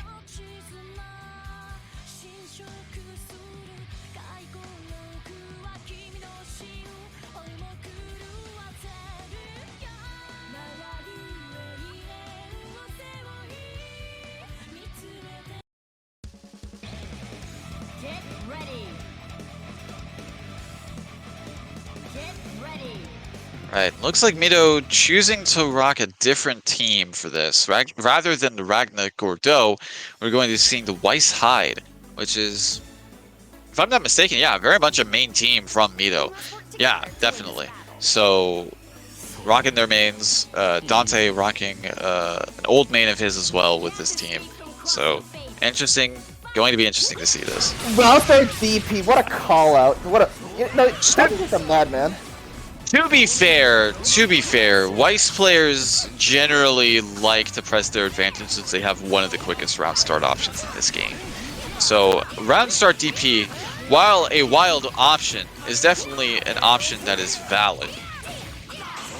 I agree. It's just that you still just don't really see it happen that often, and sometimes the Weiss players just anticipate the DP as well. Alright, we got the pressure going. Blocks the empty jump low, and we're gonna get a throw in. So you knock it off. Get in that corner. And we get the sandwich too. Very good stuff from Dante. Going to be killing off the character too because of that. And look at the damage. Holy shit. 10k maybe? Nah, it's 2.5k. It's 2.5k on that DHC. It hits multiple. I think just feeling themselves these DPs, man. I mean, they've been working out so far. Ooh, all right, yeah, quicker on the draw with that 2A, and going to be setting up the sandwich once again. You know, in a very precarious spot, but good defense. Unfortunately, not able to anticipate the aerial afterwards.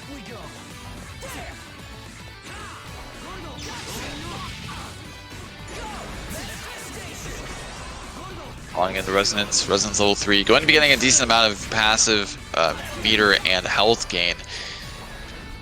And also it is Hyde, so chip damage from this character. I mean, look at that. Gordeau's already almost dead.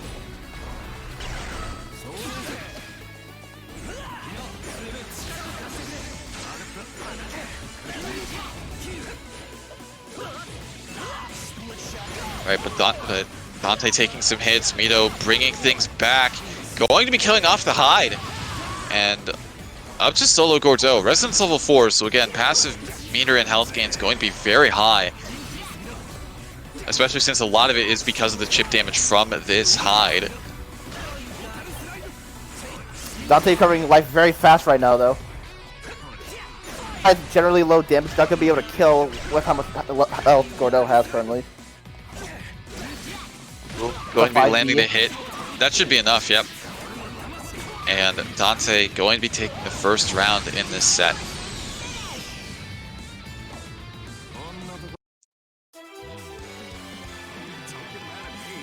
You shot yourself in the foot. Who knows what would have happened if 闇を食らい尽くす祖国のり定めの枝は光 Once again, just a good start for Dante. Get ready.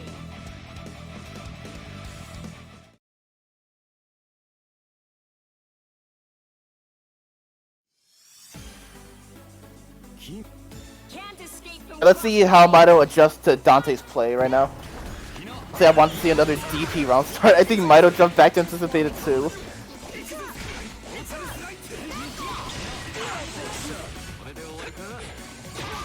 Ooh, tried to go for a throw, it seems, but yeah, able to call that out very easily.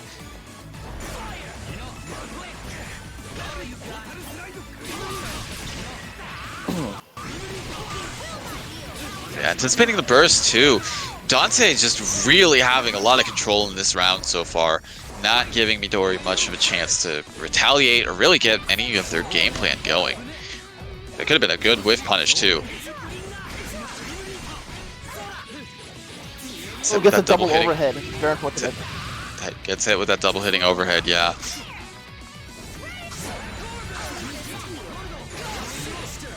Oh, that Good. just goes straight through hiding hits Gordeau.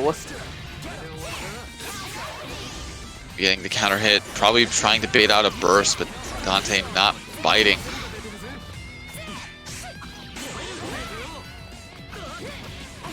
Bit of a weird burst, but I thought Gordeau was gonna die. Right now, Hyde takes some damage and gonna get thrown to the corner. Land cancels going, you know, very solid with those from Weiss.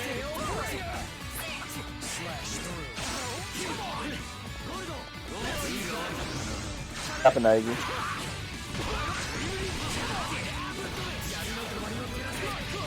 Going White. to. I understand the decision, but unfortunately, yeah, going to be losing the character for it. Not quite going to be dead in this situation, especially with that drop. Oh, could have killed off Bordeaux actually if they were a little bit more cognizant of the hit connecting. Dory has the life lead. A stray hit into a combo is gonna kill both characters, honestly, right now. Untech time just not allowing for that. Oh, that's not dead. Nah, it can't be. Okay, very close to it, but oh my god! Anticipated the jump with the anti-air grab, and Dante. Oh boy, taking. that was I believe that's a set. I believe that's a set, correct? You should know why I can't back down. That was 2-0, wasn't it? Was it 2-0? I'm losing count. 闇をI think it's 2-0. Okay. That's still going. Yeah, that was 2-0. It's- Okay, it feels like it's been 3 games already, but yeah, going into this third game, Get ready. yeah, Mido, alright, Mido still has a chance. And even if he loses, he still has a chance down on loser's side, I mean. But right now, he's down 2-0. Mido needs to start cooking if he wants to keep going into winners. Can't escape from crossing fate. Fight. ooh, all right, getting a hit with the stagger pressure a little bit.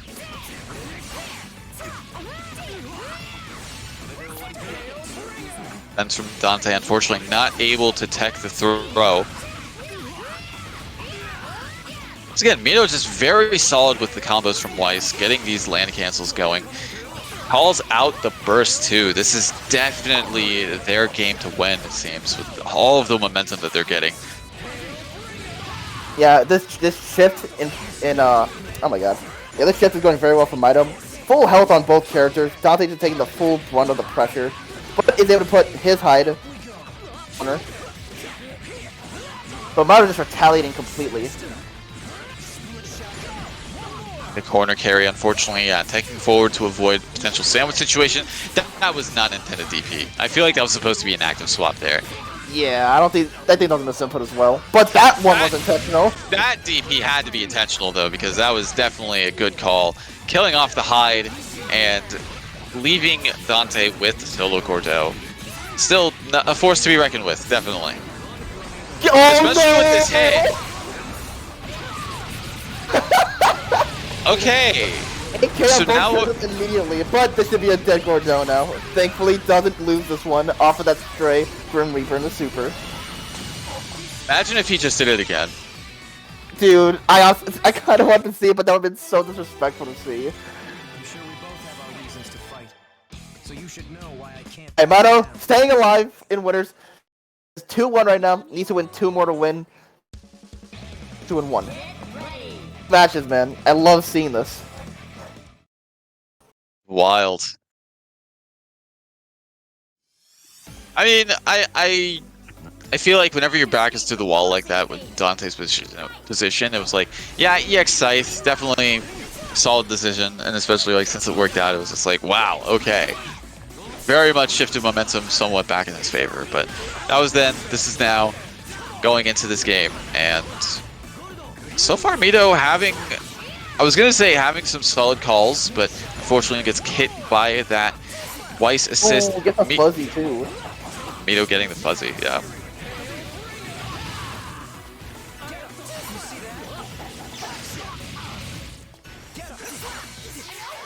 And Mido just still continuing his momentum shift.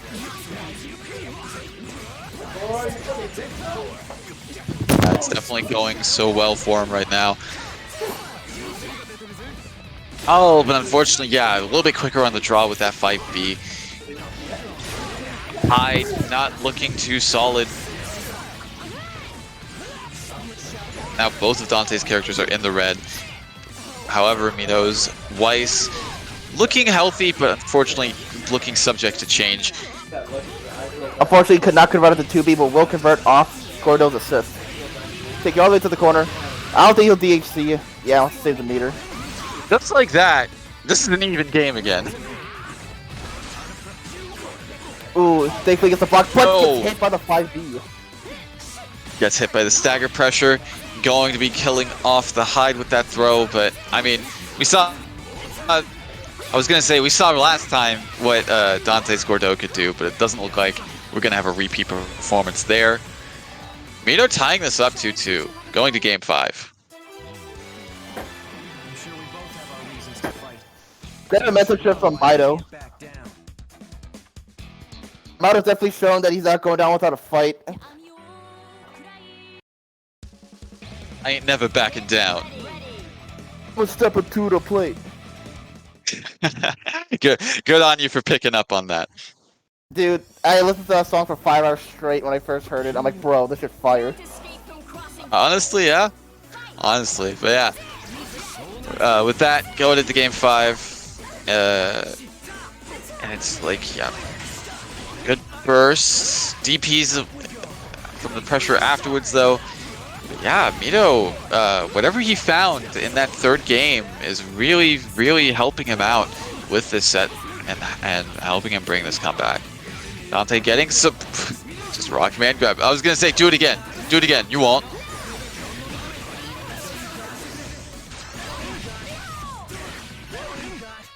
Ooh, I'm surprised that DP actually was able to hit. I thought it would. I thought Dante's side would be able to go clean past it.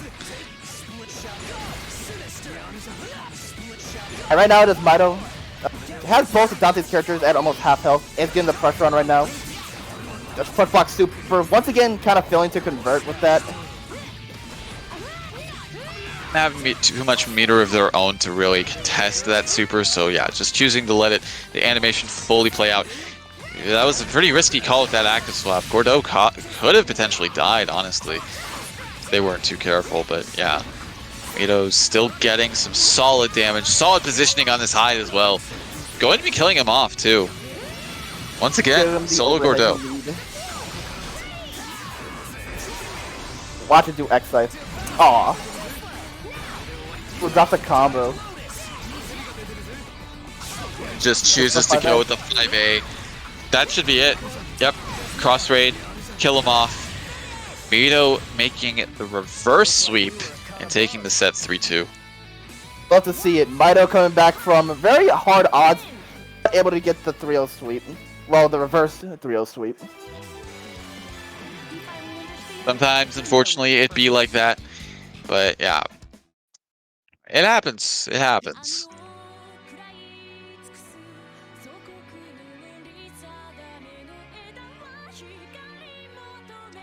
Secures his spot in winners finals. Will be facing off against the winner of Teruto and not Jerry.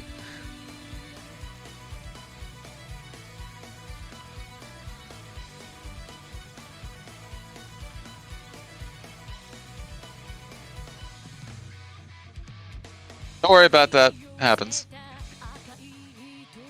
Man, you know, it'd be like that. I'm sorry, I'm just watching what read what they're saying.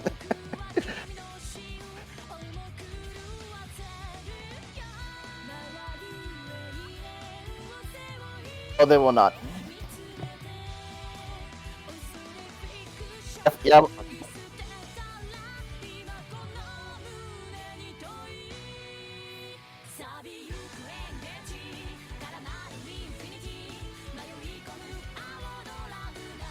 Looks like we're going back to loser's side for this next match. Will be Estelle versus, I believe it's Mustache Villain. Villain going up against Estelle. Both of them, we saw them earlier, and they're both coming back on stream.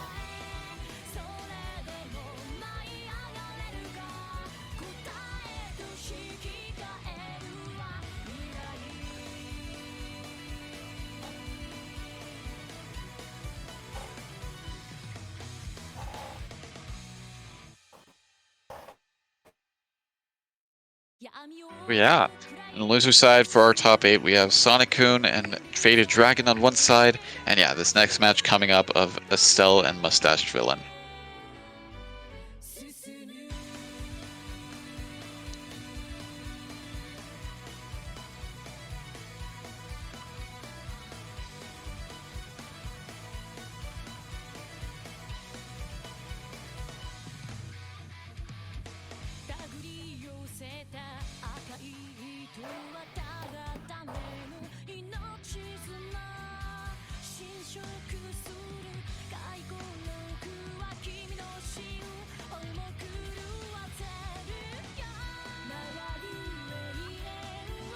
me see.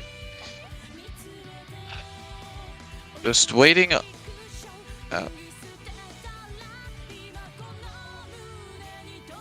Yeah, right Just now, waiting. it's either wait on Mustache, he's probably, doing a lobby match, and then we'll probably come back after he finishes. That's what I think. He usually does this. I see. Okay.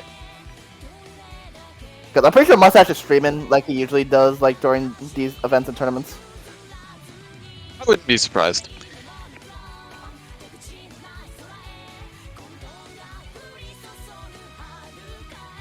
We will be having that match coming up shortly.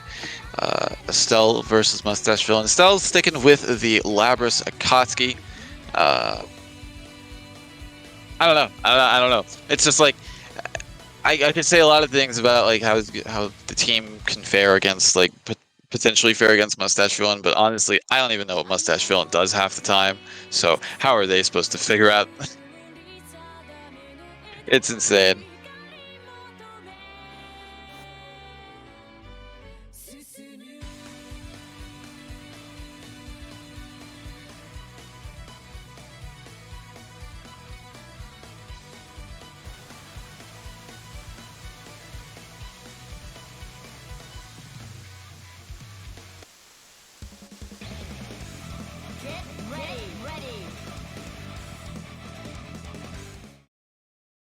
All right, going into it.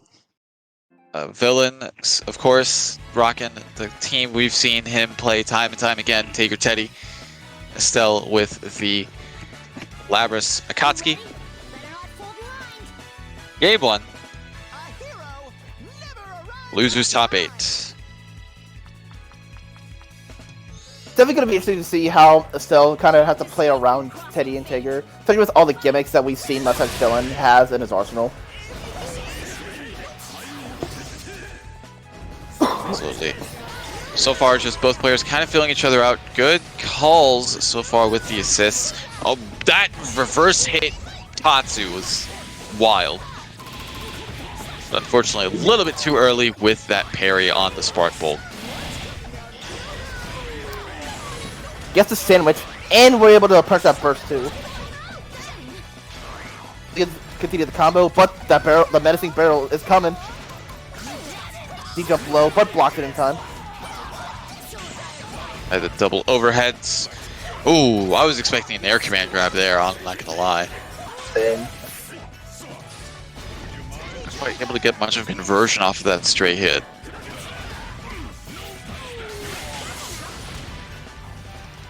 I'm surprised we didn't get the assist call to punch the burst. Ooh, good call with the EX chain knuckle, delaying it a bit to avoid the projectile invuln. Ooh, from Tager. I saw the command grab there. I saw the air command grab. You can't sneak that past me, Villain. Villain, we're always watching. You're not gonna be able to pull anything on us. Spark Bolt, but doesn't get the punish with the burst. This is This should be dead. 20k. 20k. Yeah, it should be dead. Doesn't matter. Yeah. But Teddy high on health right now, and not be able to convert off that. That's gonna be a bit of a problem for the Estelle right now.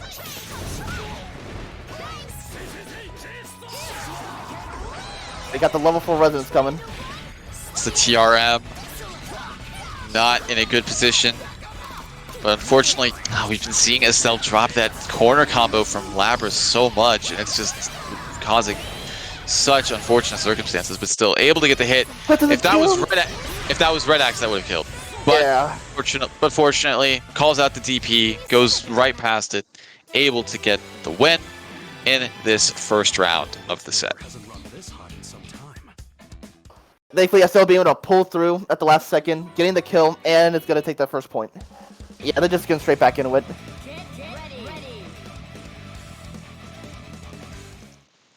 Estelle has been putting in a lot of work with the Labras and making the right assists, mainly with Akatsuki 6P and 5P.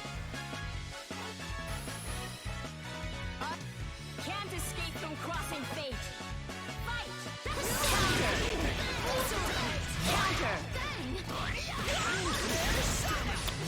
A little late on that assist call. I mean, a little early on that assist call, actually. Oh, unfortunately, once again, a little bit too early with the parry on the Spark Bolt. Going to be put, once again, corner positioning. You get there, but the parry says no to your sandwich.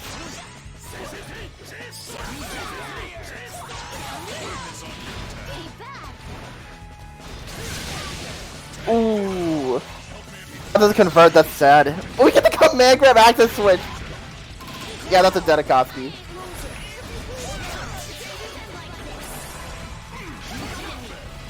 Oh wow, what a setup! And jump because of the bomb and gets hit by the barrel.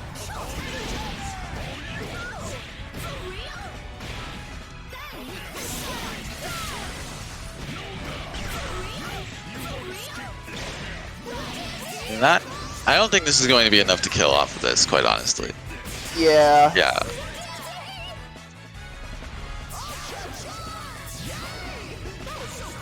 Hey, but one straight hit, that should finish it. I'm gonna play very carefully with no resonance. Doesn't have resonance to amount too much of a comeback factor here. I mean, yeah, with all of this happening, all of these barrels, all of these shenanigans, it is coming down. Don't fall in love with me now. I DP to avoid the command grab, but Teddy's gonna punch with the action switch. Unfortunate. By the swing. And yeah, tying it up 1-1.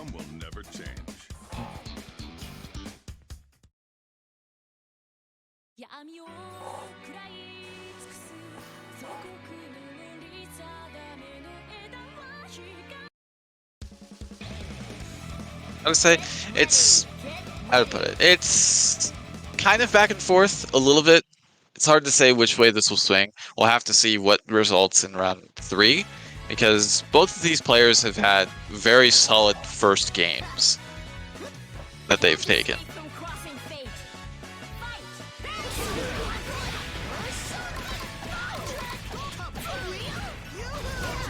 Yeah, and you can see just Lara struggling because every time she gets hit, she loses more axe meter. Switch out, builds meter in the background because with Gray axe, she's doing no damage.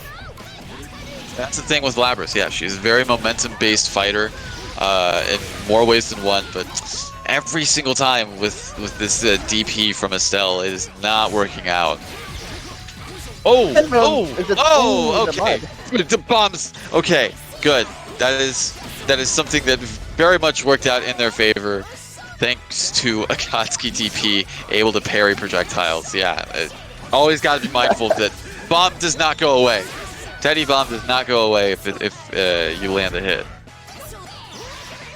Akatsuki's DP finally does his job, and she's gonna land a big counter hit against his DP. Build up that red axe super fast after this. Not going to kill, but still in a very good position, especially with this red axe. This is that's a cross. That's a resonance. Oh no. Woo. 7.2k, insane, and that was off of a throw too. Just throw into super. Once again, that DP does not work it out for Estelle. Mustache is working around it every time, but does it super? He gets a command grab, wants to save the meter. Let's go. Yep. Save the meter. Save the resources. Let's take a classic push block into Spark Bolt. Oh, okay. I was anticipating a DP maybe. Spending 2 meters for that opportunity to get in. Getting some damage and getting close to Red Axe.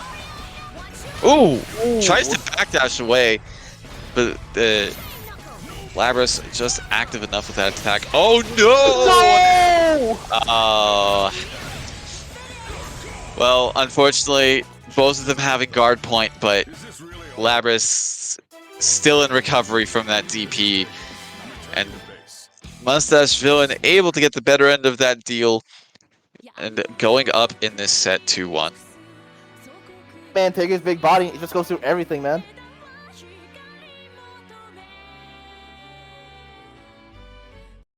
Tie game. Both pretty much gotten used to each other by now, so it's just about seeing how they've adapted to each other and see what we're gonna start doing from now on. Is it tied? I'm pretty sure it's 1-1, unless I am mistaken. What did you count? I thought it was 2-1 for Villain. This is gonna be fun. Or I could just review. arrives on time. We can count, right? Right? Counting shouldn't be this difficult. All right.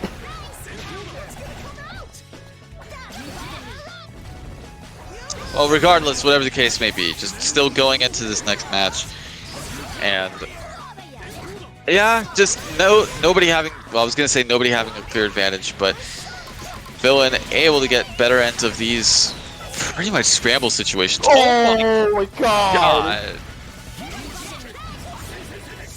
The magnetism into the reset command grab, that was so godlike. And we're gonna punish the burst. Sometimes Villain is just on demon time right now. Absolutely, and yeah, unable to kill the Labras. Like Estelle able to burst in the Akatsuki with barely a pixel left on Labras, but Akatsuki not looking too good.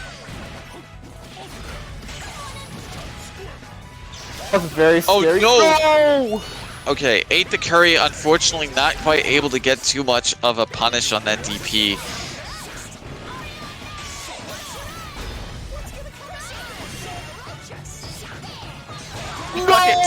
Yeah.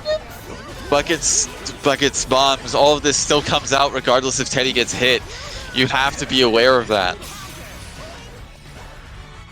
But Akatsuki has incredible comeback potential. All she needs is a straight hit, and that's gonna be it. Barrel, the barrel. No, please. Okay, Teddy's dead. Okay, fortunately, because of that animation being basically completely invuln, yeah, Barrel did not interrupt any part of that kamikaze attack, but still. 1v1 situation. Oh, just empty jumps into command grab. This is not looking too good for Estelle. No. Unfortunately, gets called out with the 4A poke, and that seems like it is the end of the set. Ah, looks that way. Very unfortunate for Estelle.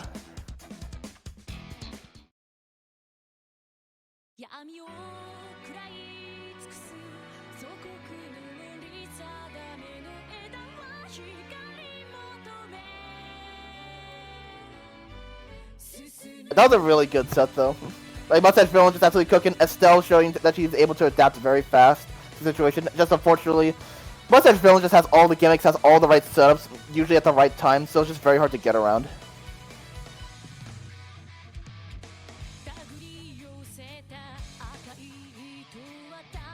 Alright, next up will be Not Jerry and Midori. On winner's side.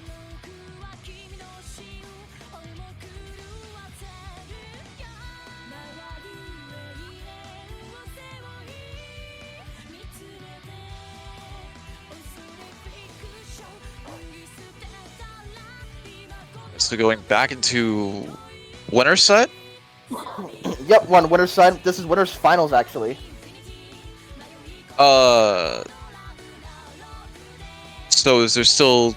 Okay, so there's still the match between Taruto and Mustache Villain. That's going off stream, right? Yeah. I'll make sure to tell him. Don't worry. Okay.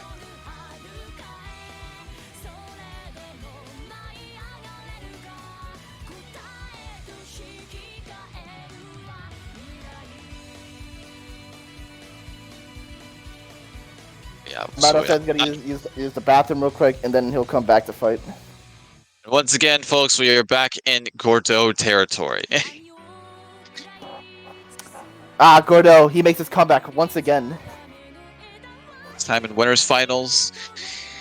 Not Jerry, Mito, both putting in their best efforts with the teams they have in this ratio tournament.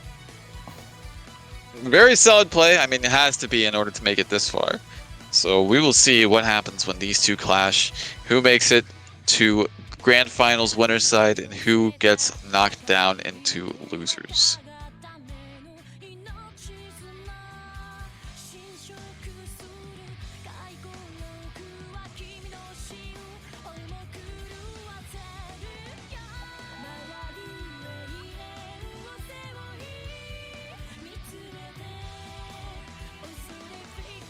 And it's tough to call because it's like we don't.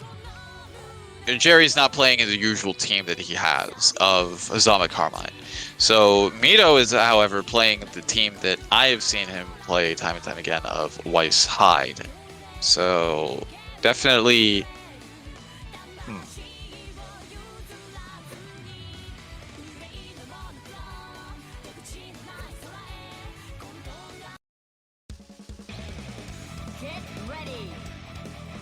I see. In my opinion, Midori definitely has more experience with the team he currently has than Jerry has with Gordeau. But like I said before, and what we've seen before, Jerry is just able to use every aspect of Hazama to his advantage and really be able to make a lot of clean plays that gets him the victory. Special.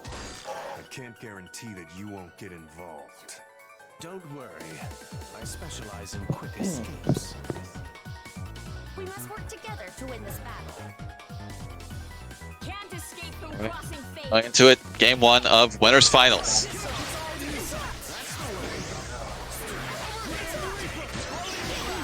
Ooh, calls out the DP. Unfortunately, not able to get the punish.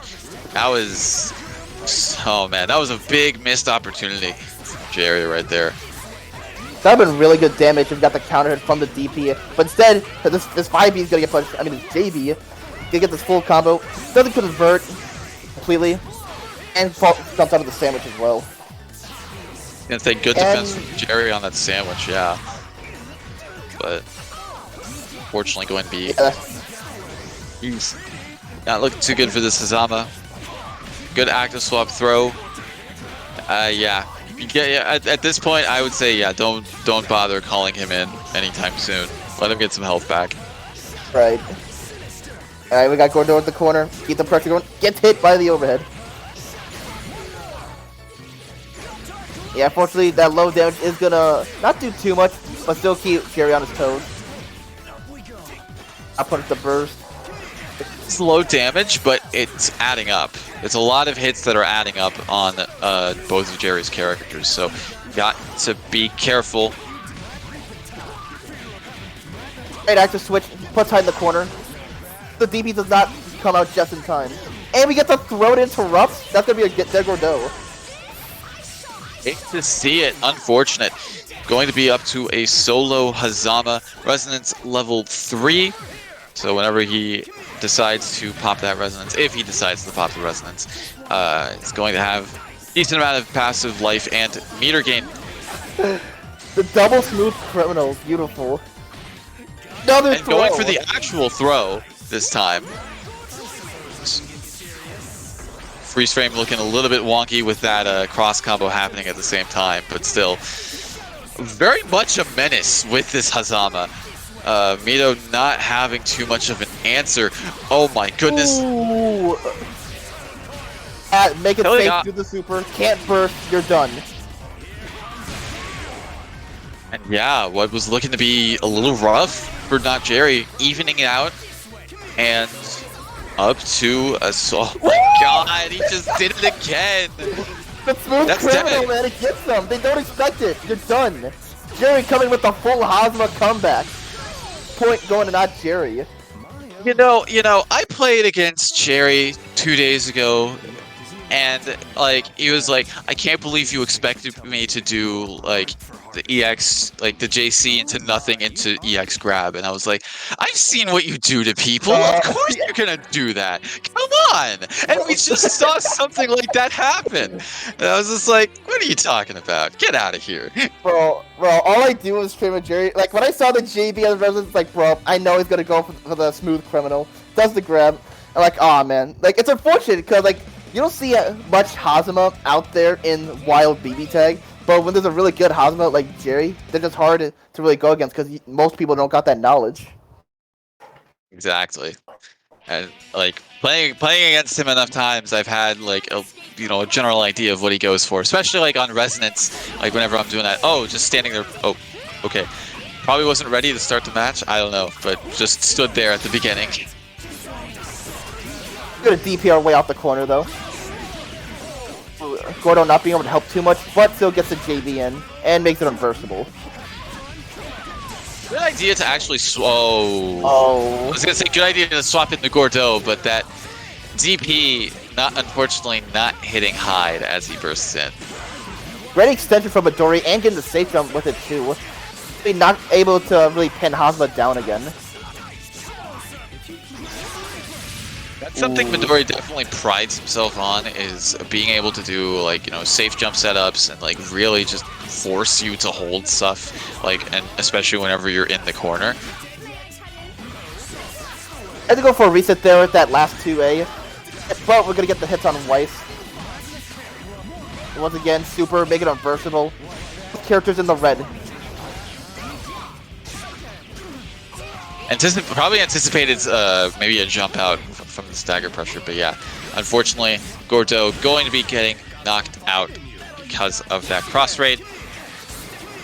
Now, could Jerry be cooking another comeback? He's done it many times before. As I said before,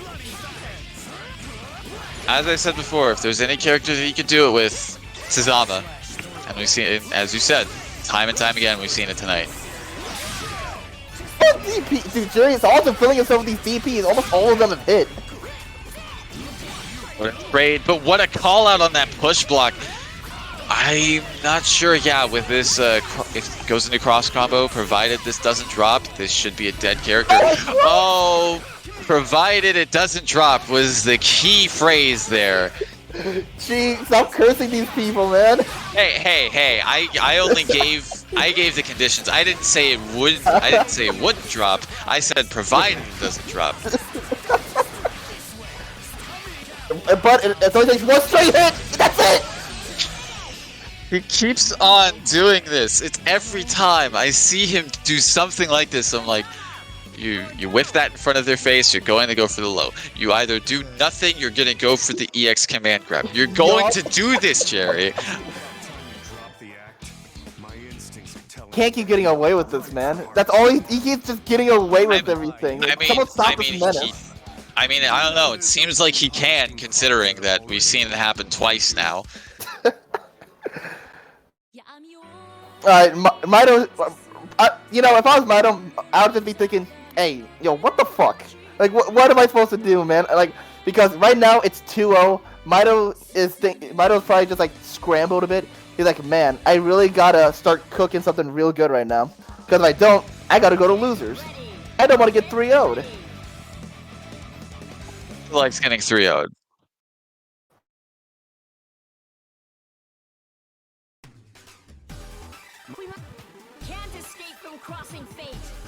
But it's just like, yeah, I mean, at this point, he doesn't have to go through too much to get back at Jerry if he does lose. I mean, it's just losers finals is what he has to go through. But still, don't want to be sent down there, especially, you know, like, especially whenever you're riding high, like, you know, coming into, oh man, I lost my train of thought. Unfortunately, so did Mido in terms of blocking that. Thought he could get the punish in between the gap, but didn't quite work out. Unfortunate, like, I'm surprised he didn't just, you know, wait, but probably might have been scared and like a possible DHC to make it safe. I gets the kick to the heavens on Hyde and puts him in the corner too, and gets the crossfade so Hazma can recover health. EP from Midori knew that wasn't entirely a safe Oki setup right there from Jerry. Slides into the DMs, unfortunately not able to get the follow-up afterwards. This is going to be good damage for Weiss, but it's not going to kill. I don't think. Yeah, not going to kill, especially since the assist gauge was not coming back, but still able to get the conversion off afterwards, killing off the Gordo. We've seen this twice in a row right now, folks. Mido, please, I don't want, like, don't let this happen for a third time. All he needs is a hit. There we go. That's enough. Cross raid? That should be it. Raid. Cross to the cross raid, you're done. You win. Alright, you got your point. Let's go. You're staying alive. But we've also seen Mido get the reverse 3-0. He could do it again. This is setting up the foundation for it. Yep.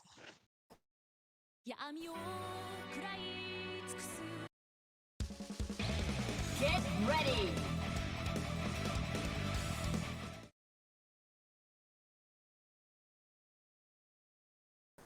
Yeah, I feel like at this point it's like if you can, you gotta kill the Hazama first. Because that's really been the problem here. I mean, yeah, that's usually the problem character because like Jerry's expertise on the character, he's just hard to fight against. We got the sandwich. Get the mix too.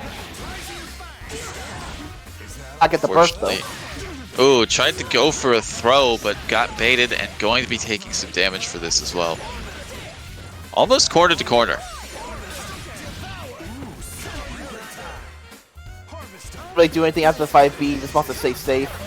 Called up the Hazama, put him in cross combo, but not be able to really do anything there.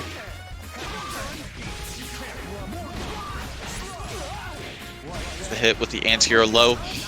Going to be continuing the pressure. Good burst out, anticipating the active swap, and also get the throw bait. This is what I was talking about. This is what you need to do. Get the Hazama down. Make sure he doesn't have that option. Unfortunately, not tight enough to be... Oh, man. Dude, I don't think a single DP has been missed from Jerry. He's just really filling himself with these DPs. Why it's on a pixel Really? now? Almost a pixel. Ooh. Interesting run-up DP from Mito? I'm surprised by that. Right. Just a bit of a neutral scramble right now. Ooh, DP that's very good anticipated. DP. Trying to go jump forward cancel. again. Life totals are pretty much even at this point.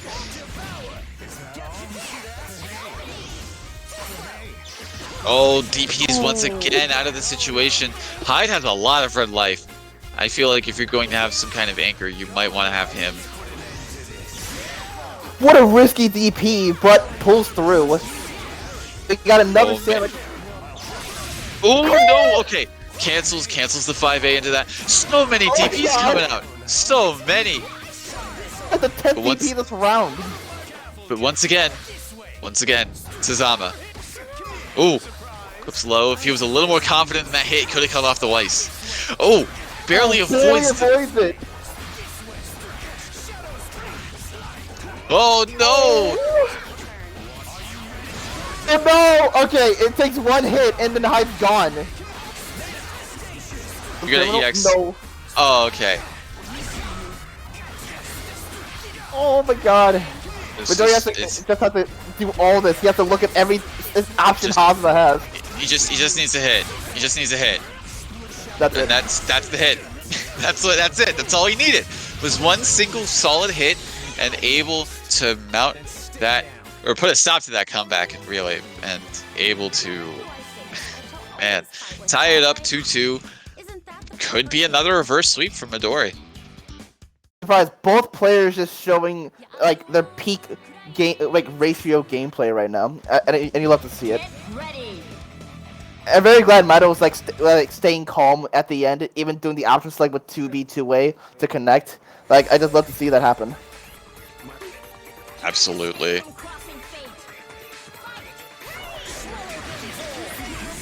All right, game 5 of this winners final set. I think this pretty bonkers winners final set. Say the least. I feel like that's an understatement. Alright, just trying. Ooh, that was a blockable. Wow, he stayed in the air just long enough. Oh, unfortunately not able to convert off of that stray assist hit. Ooh, that's gonna be a very big damage on this Hazama. Not quite gonna kill. Yeah, sets up the sandwich. Not quite as tight as he probably wanted it to be, but still getting the hit. Gordo swapping in. Ooh, I don't know if I agree with I swapping don't- the Hazama. Yeah, I don't know about that either. Like, yeah, he thought so too. Gets the quick switch on Gordo. Wow, that dropped?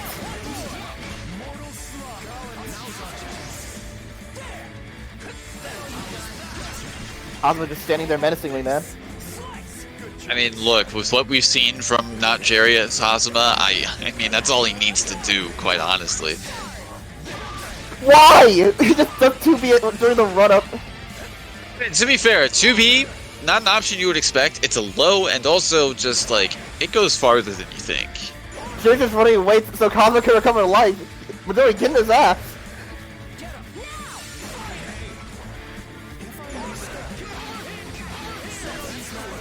I'm very much anticipating that. All right, good defense so far is what I would have said, but able to get hit. Oh no, not looking too good for Midori. Hyde's looking too. Oh no, not able to make any use of that cross combo. That's a dead Weiss. Out to Solo Hyde. He's got level 4 resin, so the meter's gonna come fast. Provided he uses it. Okay, there we go. No! Unfortunately, not able to make the most of it. Mito going down, not Jerry taking the set 3-2. Very much like a nail biter of a set. Not necessarily for that last game, but basically throughout the entirety of it. Just like almost always down to the wire. Oh my, you are a curious one. But you do know there's no point in harvesting crops that have Alright, and with that we do have Not Jerry sitting pretty in Grand Finals winner's side. And on the loser side, we have Sonic-kun versus Mustache Villain waiting to fight in loser semis. And then the winner of that will be facing off against Midori in losers finals.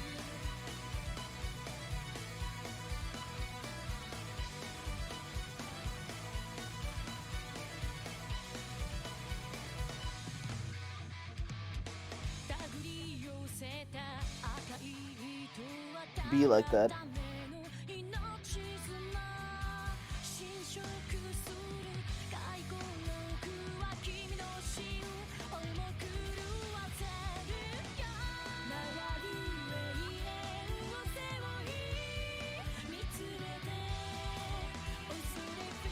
I don't appreciate the slander you made in my stream.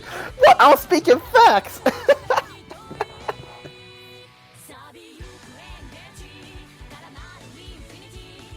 Nah, I'm sorry, Jerry.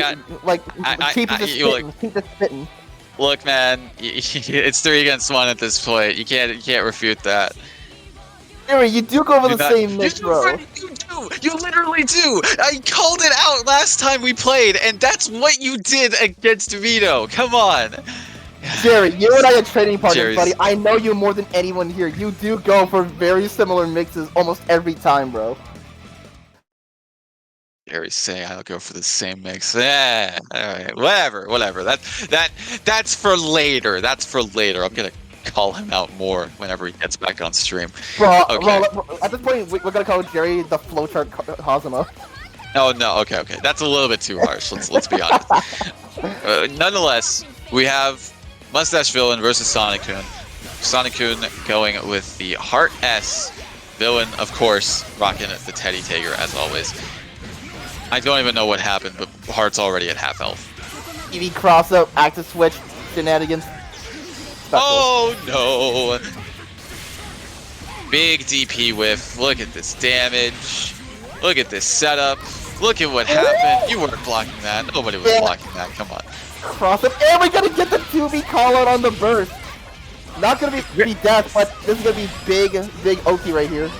Bro, I'll be honest. It is very rare that I see that 2B actually hit. Oh my god. Like, what happened in the past 30 seconds? Okay, so what happened there was he set up the red toy. Then it crossed up, the toy hit hard, and then he did super because he knew where she was gonna land. Like, the amount of big brain energy coming from Mustache Villain is second to none right now. Yeah, that's where is she going? I can't believe she went back into the barrel. I think Villain was too stunned by that working that he forgot that he had meter to use Spark Bolt. Because he could have killed off of that. Dude, you can't make this shit up. He could have killed off of that. No, I mean, who's gonna expect us to go from one screen all the way back into the barrel? No one's gonna expect that, man. Look, okay, with the amount of stuff I've seen from Mustache Villain, he has to. He has to expect it, because just look at this team. Chief, there's a limit to just how much wacky shit can fit into your brain to process. Okay. You have not experienced what I've experienced with this game. I've almost seen it all. The only stuff I haven't seen is specifically regarding Mustache Villain. But believe me, I'm almost always prepared for any sort of whack situation in this game. Well, clearly you weren't expecting that. You weren't ready for I that one. literally said I've seen it all except when it comes to Mustache Villain. That's literally what I said. Right, at the very least, we got Sonic making a good start now. He gets the air to ground combo into the corner. At first, more of Mustache using the JA to just stop Heart in her tracks from super dashing. Hit though, and we get the burst punish. Okay. Sonicun definitely getting a little bit more in terms of momentum, in terms of damage, in terms of whatever you want to call it. Oh my god. Ow. The play Sonic just getting- got a match there, and he gets a side switch into the corner. Tries to go for an unblockable stud up there. Doesn't quite go as well as he hoped. Still, I mean, Heart's not looking too healthy. S on full life now thanks to the energy drink. Probably Sonic anticipated that crossing up. I still comboed. You on right now, Mustache? He's ready. He's ready for it, almost everything. Unfortunately, not ready for that cross up, but Sonic not ready to fully punish that DP either. That could have been it. If not a dead Teddy, then a very close to dead Teddy. Surprised for no burst from Mustache. We're gonna get the wedge catapult. Pretty good damage for Tager. I mean, what, 8? Nothing after that. Probably tried to go for a sandwich setup with that. Yeah, Teddy Bear Screw sometimes keeps him same side. It's weird.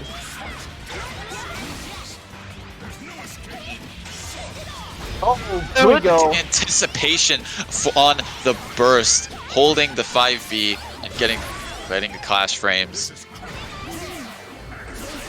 Because when Heart's Super. able to just call out that actually gets major damage, and we're able to get the sandwich. Sonic taking the next game, tying it up 1-1. I am the gatekeeper, protector of the Azure. Those who were not chosen shall think- not pass. I think Sonic was like, okay, you did the unspeakable to me, and now I need to actually get my game plan going, please. Do not do that to me again. You will not do that to me again. I will make sure of that. Simply refuse to be disrespected any longer. And the thing is, they actually fought before, like earlier in the tournament, and Mustache won, I believe. And Sonic has been wanting the run back, and he's finally getting it. So Sonic just wants to completely destroy Mustache right now. Well, let's see if that comes to fruition, because with this happy birthday, I don't know if I can fully agree with that. Yeah, this is gonna be pretty big damage, especially for a happy birthday. Yeah. Bam! That is... Almost Oh my 9k. God, that was pretty much 9k on both characters. Oh no! Okay, that could have been worse. Yeah, not a great start at all for Sonic, and doesn't get the punish, and he gets burst punish. Oh my god. Not quite a dead character, so nothing to worry about too much, but still, you gotta hold this, yeah. Wow. Mustache is getting everything he can out of those active switch cross-ups. Now I will say, we didn't see too much in terms of like crazy shenanigans. What we did see was big damage from Mustache Villain. Not 6 setups, but just absolute steamroll in terms of damage. Yeah, like Teddy Bear Screw, like scaling is actually really fucking good, and then combined with Tager's big boy damage, yeah, you're gonna be hurting. Yeah, Mustache Villain up 2-1 in the set. Sonicun needs to get more of what they got in game 2. Needs to sort of just really just not let Villain do his thing. Because if you let Villain do his thing, I mean, we saw how it was. Well, we saw how it was in game 1. Yeah, like Sonic, you need to get cooking and lay on the pressure on Teddy and Tager in order to just not let him do anything. Otherwise, this is your last shot, man. Ah, this is it. This is loser side. Did Villain try to go for a round start throw? Possibly? Okay, I just wanted to confirm that I was not the only one who saw that. Ooh, calls out the burst. All right, this is exactly what Sonic-kun needs, actually. And we get So- the air to ground. Let's go. And the corner setup. Safe jump, good defense from Villain. It looks like time Dudley start doing some more empty jump lows, it seems. Because Villain just completely predicting all the overheads. Absolutely, and yeah, calls out the burst themselves. Yep, gotta keep Yeah, in mind I'm that's scared of the particle. assist from the Tager. Let's Good. go! Yeah, very good usage of the assist so that it hits after the super, able to get a combo afterwards. Not quite able to keep things 100% secure though. DP's out of the combo. Mustache Villain really just did a jump command grab active switch. Wow. Can you blame him? Mustache Villain just feeling himself. He just feeling himself, man. I can't blame him at all. And he gets the boo! Unfortunately, fall yeah. The 5C probably anticipated he had a Spark Bolt, or I don't know, maybe not. The 5C from full screen, it's the Tager Classic. Doesn't reach. It's the corner positioning. Oh, the active swap command grab, just enough time to be able to get that. That corner steals. I can't. Yeah, counter hit. Counter hit is able to combo after that. He's got Wait a that second. mystery food. She's The dead. mystery food. She's dead. Oh my god. Oh my goodness. The The amount unscaled, of big brain. Oh. unscaled damage. The unscaled damage from mystery food. Able to tack on enough to be able to kill off with that counter hit combo. A Mustache Villain was just cooking up a whole ass buffet during that set. My god.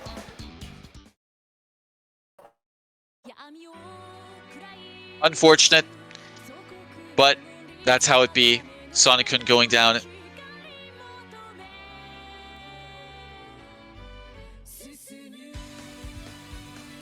And Sonic-kun going down in 4th place. Mustache Villain moving on into losers finals to face off against Mito. Sonic did a really good job though.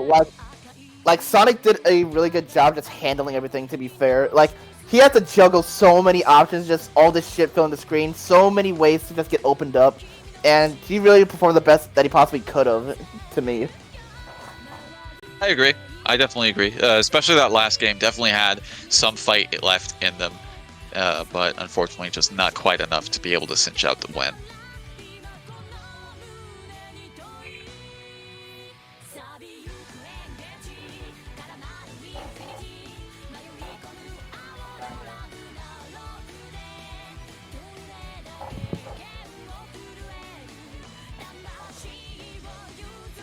And Mustache yeah. just left. I just told him to come back, so we went on him just a bit.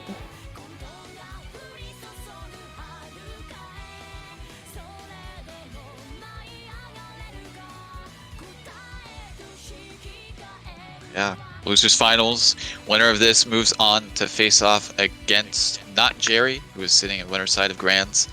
And yeah, this should be interesting. Very interesting. I mean, okay, it's Mustache Villain. Any set with him is going to be like that, but still, definitely looking forward to seeing the resulting clash between these two players.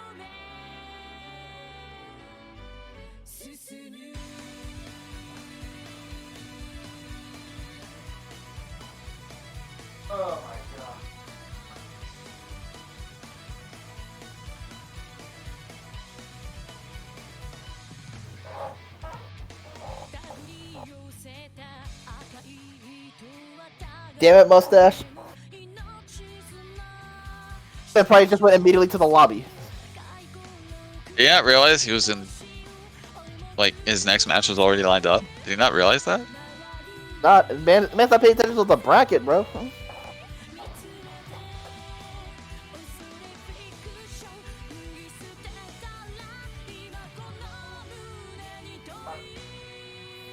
Please do. Of course he is. Ah, he's back. Alright, losers finals, here we go. Mustache Villain going against Midori. wins this, has to fight Jerry. And also, because they're in losers, they gotta reset the bracket too.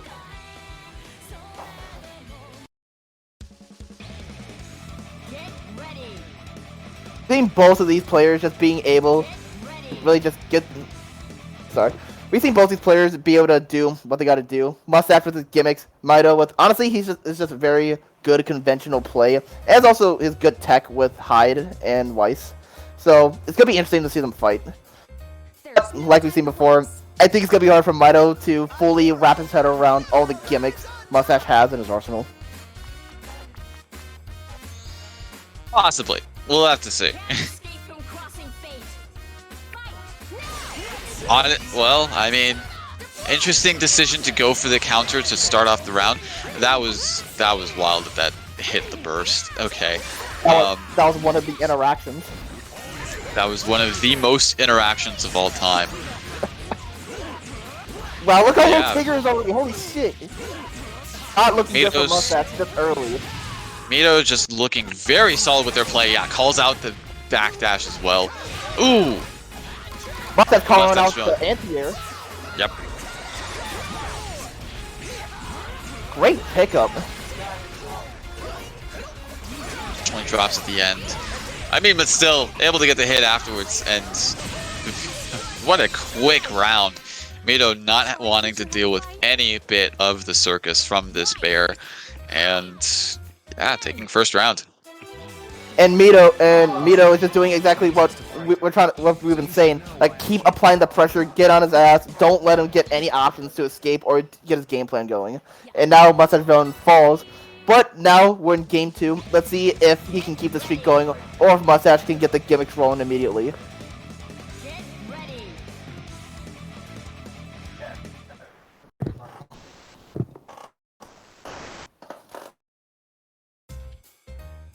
I expect can't escape from crossing fate. Fight. Once again, going for the round star counter. I'm not quite sure what he's trying to call out. Maybe a bear screw? I think so, yeah, because Teddy's loves to round start bear screw. So it's not the weirdest thing to do that. Even so, gets the fuzzy on the Tager. Mido just again keeping the pressure going, not giving Mustache Villain any room to breathe. That is not quite a dead Tager, not yet, but might have to deal with another. Yeah, I was gonna say another potential mix-up situation of is it a fuzzy, is it a low? Unfortunately, you guessed wrong either way. Hit by the double overhead, couldn't convert though. Throw tech too. Very good defense so far with the solo Teddy. Stagger pressure. Oh man. God damn it. I cursed.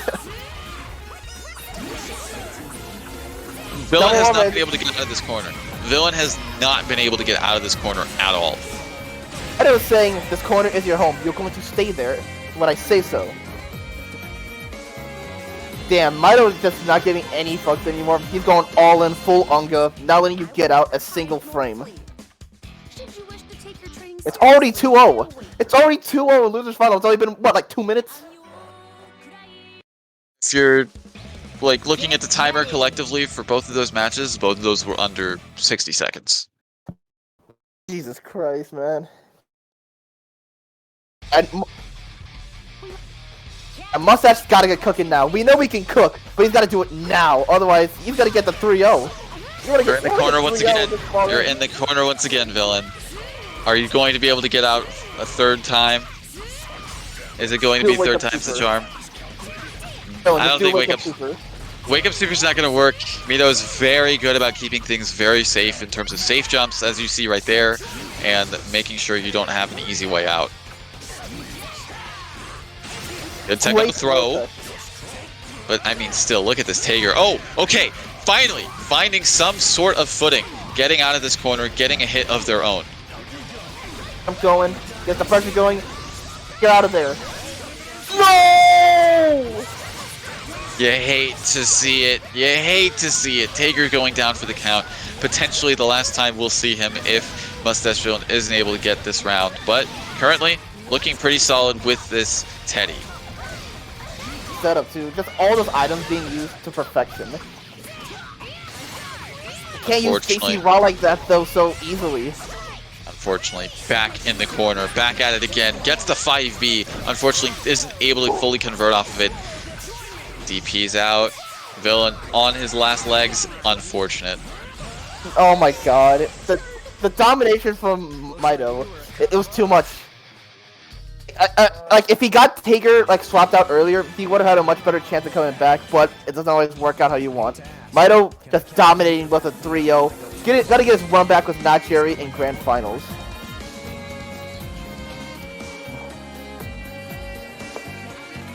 Very, very solid play from Midori right there. And yeah, as you were saying, like, before the match even started, like the set started, it was just like, yeah, Midori needs to keep Mustache Villain pressured. Keep that, like, pressure offense, whatever you call it, on lock, so that Villain isn't able to really get their game plan started. And I mean, that's essentially what the tell of the tape was. Oh, man, I couldn't breathe during that set, man.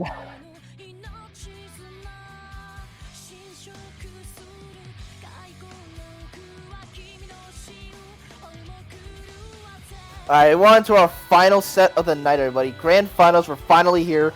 Mito going up against Midori, going up against Not Jerry. And I'm just waiting for Not Jerry to get in here.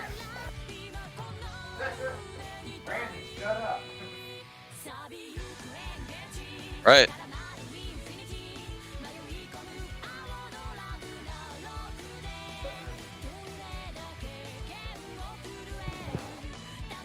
Yeah, we saw this set play out in winners finals. Very much a nail biter, but Jerry barely coming out on top, 3-2. Mito needs to win 2 sets, first to 3s in a row, before Not Jerry's able to win 1 set. So we'll have to see if they're able to pull that off. Mito brings the momentum from Mustache's fight with him. Very explosive, just from the get-go. Yeah, he's coming in hot. Jerry's been sort of like, kind of, I guess, waiting in the wings. And so it was just, yeah, he's coming in hot. Jerry's been kind of waiting in the wings, so it's just kind of like, momentum is definitely in Mito's side, but he's taking a minute, I guess, to sort of maybe cool off, because he knows that, like, okay, maybe the same plan might not work against Jerry as much, because, I mean, you can get away with a lot whenever you have Tager and blocks done. So, fuzzies are a lot easier on him. Safe jumps, relatively. So, have to see. But, yeah, going to be going into it in a moment. Yeah, Mito just taking a moment to collect their thoughts, or take care of whatever it is they need to do before going into this grand final set. He just needs to take a breather from just, like, fast-paced set he just went through. He needs to breathe, like, okay, gotta calm down. I probably can't act as fast-paced as I can against Jerry.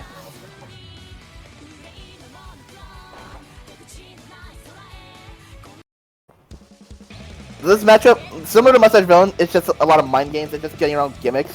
But similar to Mustache Villain, if Mito's able to keep the pressure going and not let Hazama or Gordeau get out, then he's just gonna take most of the game. So, and what you need to do here, kill off the Hazama. Kill him off. If you're able to do that, it's going to be significantly easier. Harvests are a little special. I can't guarantee Remember, y'all, whoever wins this grand final set is going to win 50 big boys. Specialize in quick escapes. Can't escape from crossing fate. Fight!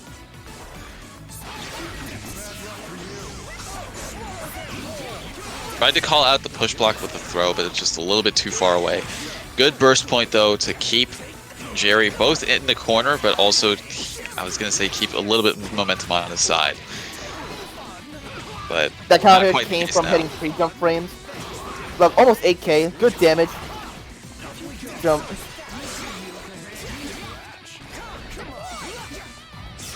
Wow. Good DP from the Gordeau. I hide on very low health. I have to be careful. Pop out, honestly.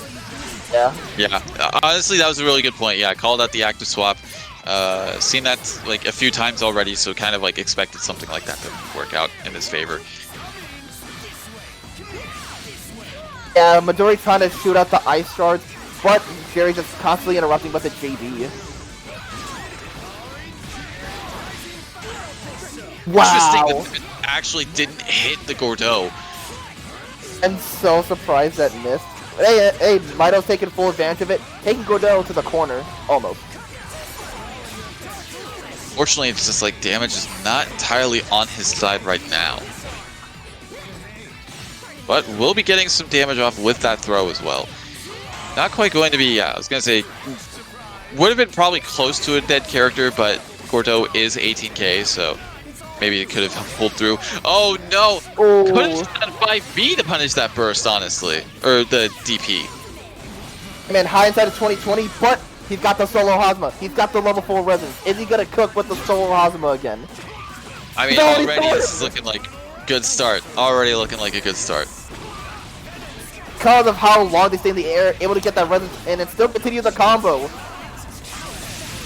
Good reversal super to call out that option on Oki. Oh, okay. Could have been really bad. That actually could have possibly been a happy birthday if Mido wasn't too careful.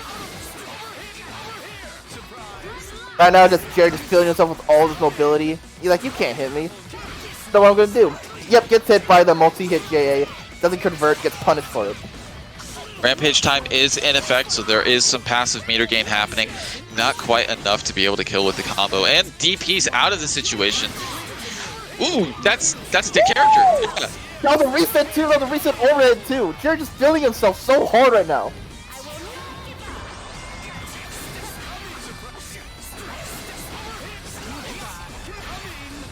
Alright, this is tense. Oh, the projectile coming in and sniping Hazama actually. And Mido able to convert off of it because of how close he was. So you should know why I can't back down. You know Jerry's gotta be tight about that. He's like, that one ice shard. The one ice shard that he doesn't, like, go around, it costs him the game. You can't be too flustered already. It's only the first game of the set. Like, you can't get too flustered already, so you gotta keep a cool head, gotta keep things going. Alright, I messed up a bit, but I still have games to work with now. Especially in Jerry's case, because he has the potential another set to go in order to just, calm down and just get used to how Mido plays. And that's the benefit of being on winner's side of Grant, is because you have that first set to kind of work things out, see what habits, and see what you can do to sort of crack through whatever your opponent has. Good tech on the throw.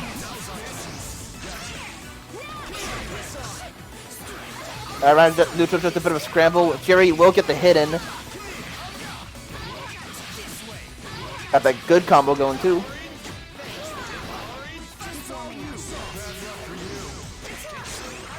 Blocked from Midori. Unfortunately, DPs and is blocked, but not quite going to be enough to kill. What? I Wow. don't know how the assist hit her and she didn't hit that. Yeah, use the X scythe, keep him in block stun. He gets in this mix. Too much damage, but keeps him in the corner, keeps him juggled. Jump. Smooth criminal. That's criminal. Interesting. He wants a sandwich. Okay, I was gonna say that was giving up corner positioning, I guess, but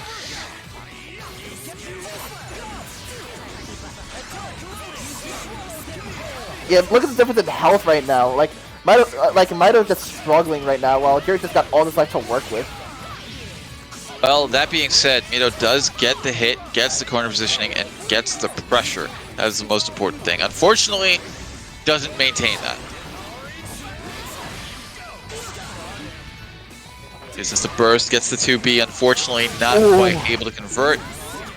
DP's out. Also, a very risky DP. Hyde could have gotten killed. It works out though.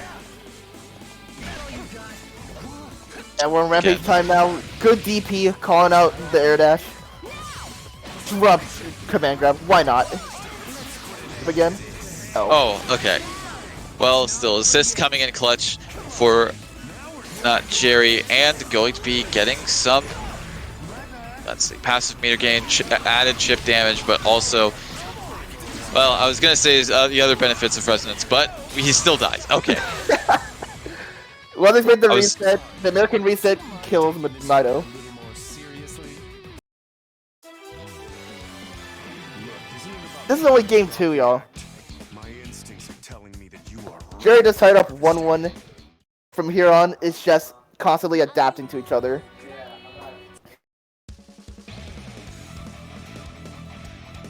Get ready. Get ready.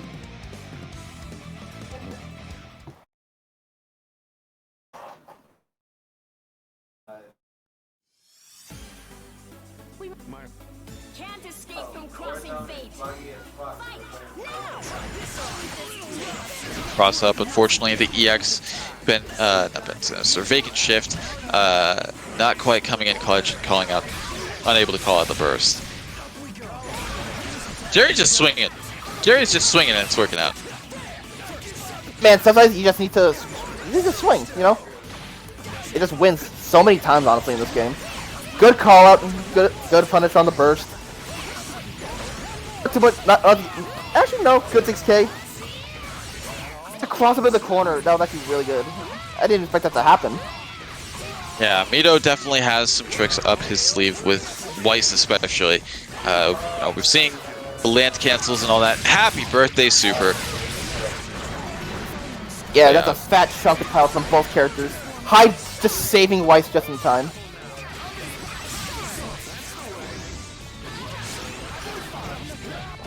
I don't know. Is Oh, that that's putting enough? us meter? Yeah, didn't trust it. Please, for the love of God, when you're that far away, just do fight B.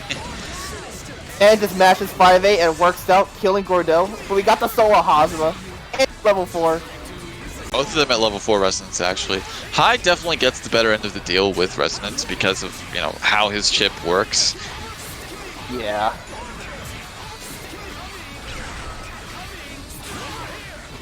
Ooh, can't convert off that. Alright, no more resonance for both characters. Both have an even amount of life right now. It's just all about calling each other out. Even amount of life and also an even amount of resources, too. Like, both of them have 3 meter, pretty much the same point of the meter gain as well. But Jerry able to get the hit. Not able to fully convert. They're so evenly matched up, both wearing white outfits too. Like, what's going on right now? After Labor Day, too? Man. Wild. Trying to get the JC not working! We gotta get the 2A 2C and a super, you're done. Jerry on set point. Actually, tournament point now. More seriously. This is, not looking good for Midori. look, isn't it about time you drop the act? My instincts are telling me that you are ripe for harvesting.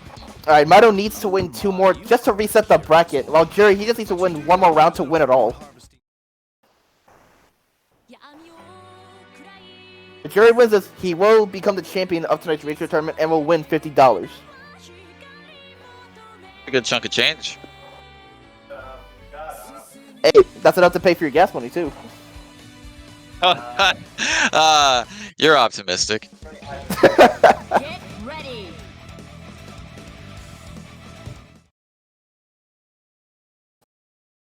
Maybe if I'm lucky, it'll fill up my gas meter. I mean, well, at least where I'm at. Maybe it's Hey, different mate. for Man, you Jerry. should have turned in a great gas mileage car. I don't know what to tell you. Yeah. Well, in any case, going into this game, so far nobody. I was gonna say nobody having a clear advantage, but Jerry able to land a really solid hit now, put this Weiss in the corner, and honestly, yeah, this is not the position you want to be in. Good DP. Yeah, just kick to the knee, just punch it to the knee. Get him to fully convert. Yeah, get Weiss out of there. Oh, you're back in the corner. Get over here. Thought you were out? Nah, you're back in. Just the 2B. But I'm just running straight at him like a madman. The DP again will land. The 5V hitting though. Ooh. That's gonna hit. Not quite gonna Great kill, call from but Jerry. still. That is Oh, alright, I criminal. respect it. Not working. I respect it. Wait, that's a happy birthday! Because of the active swap. Oh, I don't know. I don't know if Mito realized that because he could have at least I don't put a think lot more damage on the Gordeau. Yeah. Wow, the throw just goes all the way and punishes Gordeau. But Jerry can get cooking. He's got the level 4 again. Ooh, good call from Midori. I can just constantly push blocking. Once you get out that corner, it's not gonna happen. This should be dead. I think so. Oh yeah. Yeah, it's dead. Good shit from Mito, not letting Hazama get out of there. Jerry was constantly push blocking to get out. Mito saying, nah, you're staying in this corner. Gets the dub. But now we're on set point. Possible tournament point for Jerry. This is tied 2-2 currently. The thing that really helped out Midori in that situation there at the end was the fact that Hyde's assist, not only does it go forward, it also goes upward. So when Jerry was trying to get out of the corner with the chain, the upward second hit of that Hyde assist, it was able to snipe him out of the air and be able to give Mito the chance to actually get that combo to kill. Hyde's assists are just known for being like practically god tier. Take advantage of them is just very good on Mito's part. And look, Hazama's already on low life, so Jerry can't let Hazama get out too much. Look at that, he's already on low life. Yeah, say that, but definitely did not have any hesitation in calling him out right there. Call out. He knew that the 2-way was coming. Punishes with 5A. Stay in that corner. I mean, to be fair, Mito does play this character as well, so definitely is aware of like the options that one would take. Surprising burst. And surprising JC? Okay.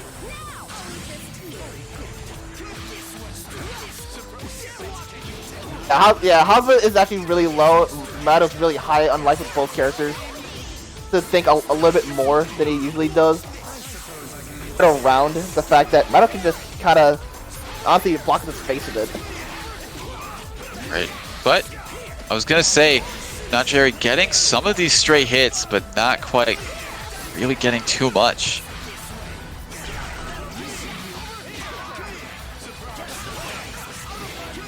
Ah, he's gonna burst, yeah.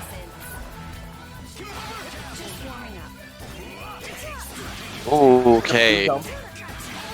This is the thing, though. It's really just a one-touch situation on Jerry's end. Like, if he makes one bad call, just unfortunately takes one bad hit, that's going to be it for him for this match. But Jerry's just that, like, that makes the play so strong. Doesn't really hesitate too much most of the time. He just goes for it and it just usually works out. Mito probably anticipating the push block with that grab, but again, Jerry not biting. This is still do or die. Oh no!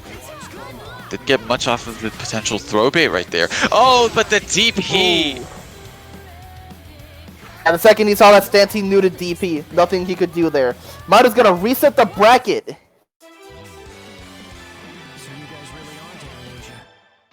Alright. You're the GOAT, you're the real one for doing that raid for us. Thank you so much, man. And thank you for coming to the tournament. But now, we're going into the real final set of the night, because Mito just reset the bracket, so now both of them need to win 3 times in order to become the champion of the Ratio tournament tonight and win those $50. That is correct.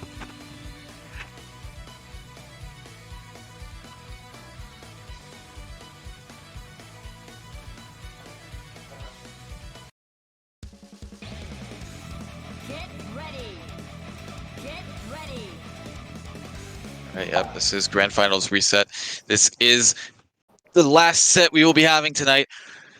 Mito making a reversal of the previous time that he played against Jerry in this bracket, taking it 3-2, but now has to do it one more time in order to be the first place winner. And he gets a happy birthday to start off. He's got to keep up this pressure, but punch block, tries to get out of there. Barely avoids the 5A from life. That was certainly an interaction there. Ooh, got the fuzzy. Not quite going to be enough to kill, unfortunately, but still, Gordeau not looking too solid. Well, not looking too solid, Probably especially. a little bit of a panic there. Yep. DP of his own. Ooh, gets the basically a tick throw reset, honestly.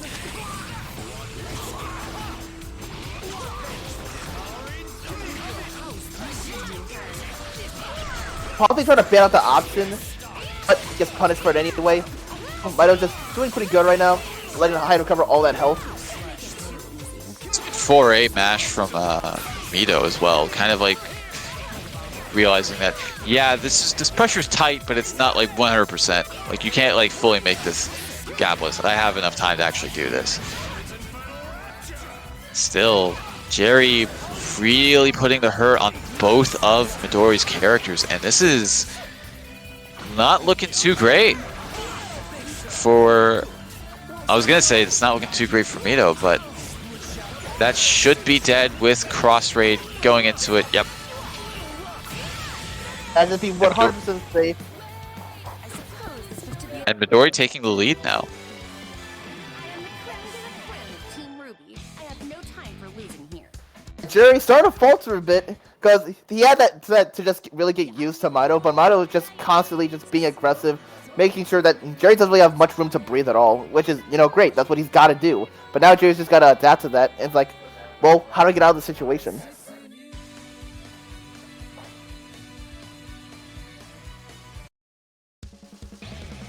Get ready.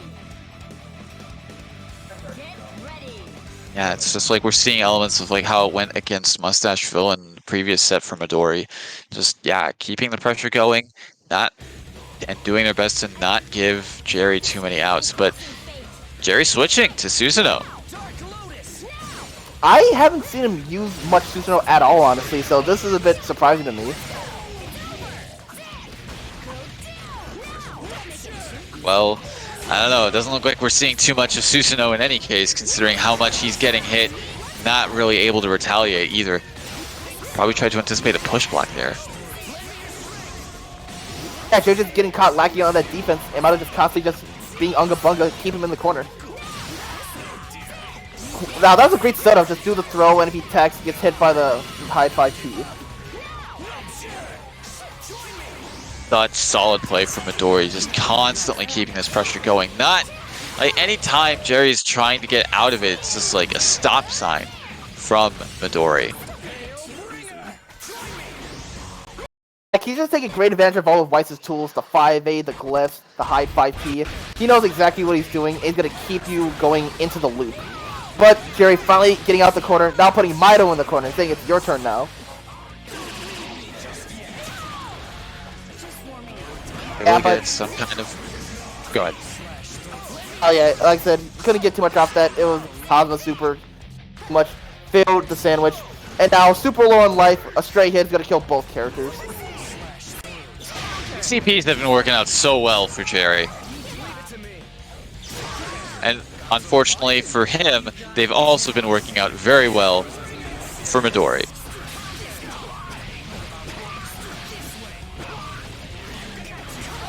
Only you could Astro with two characters.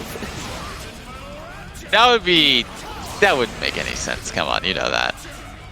That'd be hilarious though. Yep, spend all that cash. Alright, command grab? Ooh. Unfortunate. Just going for the reversal super, putting back in the corner. That unfortunately hit the Weiss, didn't hit the point character. Mido on set point of their own now. Top of the world right now, just constantly just like swinging. Constantly swinging his way through winners, then losers, all the way back to grand finals. And the final, he's on the set point right now. Like goddamn. He's not letting any of his opponents breathe anymore. I don't blame him. Yeah, like either of his opponents, you don't want to have anything going.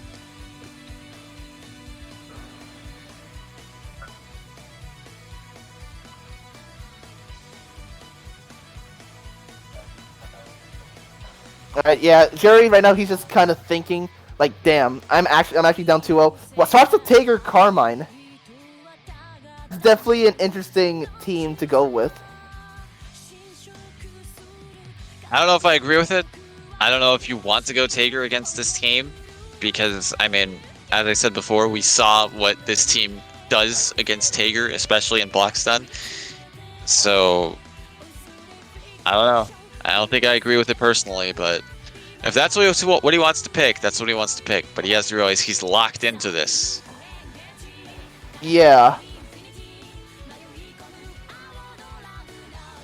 He knows how to use Carmine very well, and he actually has some Tager experience as well. But I don't know if he wants to make that his possible like final outing. He just switched to Hazama, Bordeaux now.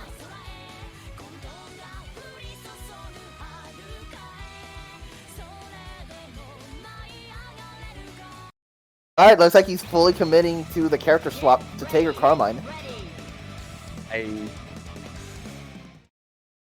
I don't agree with this. I personally do not agree with this Tager pick, but I mean, if that's what they want to go with, that's what they'll go with. Yeah, like for me, maybe I'm just biased, but like I just say just just stick what you're good with, like what you're really good with. But sometimes I guess the character swap is just kind of needed. He's on his last legs anyway, so might as well go all out, right? I guess so, but already, I guess, maybe a good start. Calls out the DP, but unfortunately not able to get the full conversion off of that. There he is getting started, but not being able to fully convert off everything he throws out. Just getting so many stray hits, and because of that, losing a lot of damage and also a lot of life. Yeah. Tries to backdash. That's not gonna work. Got the assist. Yeah. Just backing up. Those are multi-hitting assists, unfortunately, so that's not going to work out as well as you would hope.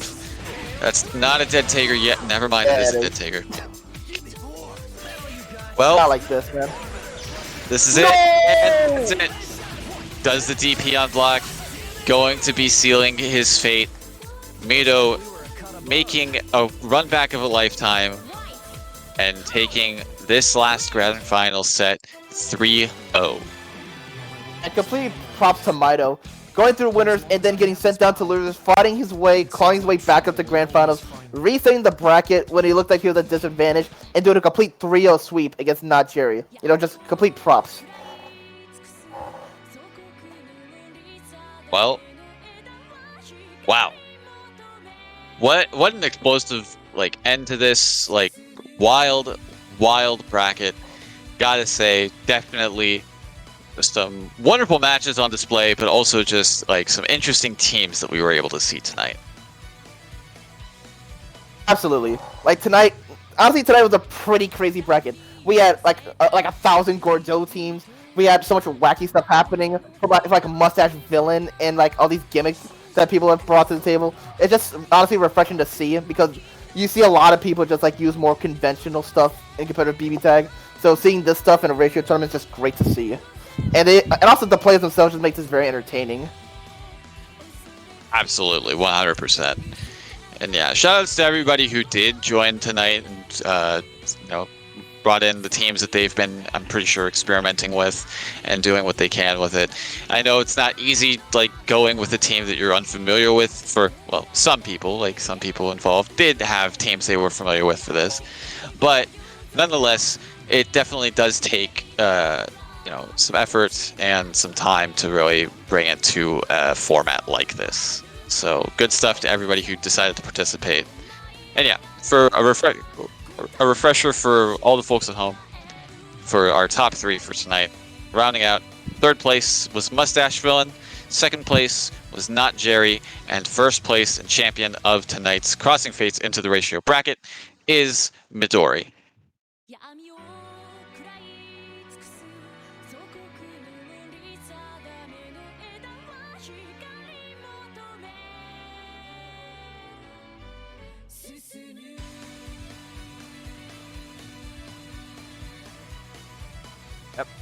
WNF, as always, on Wednesdays. It's in the name. So, yeah, look forward to that. And, yeah, look forward to Monday as well with Rosario Syndicate's other bracket.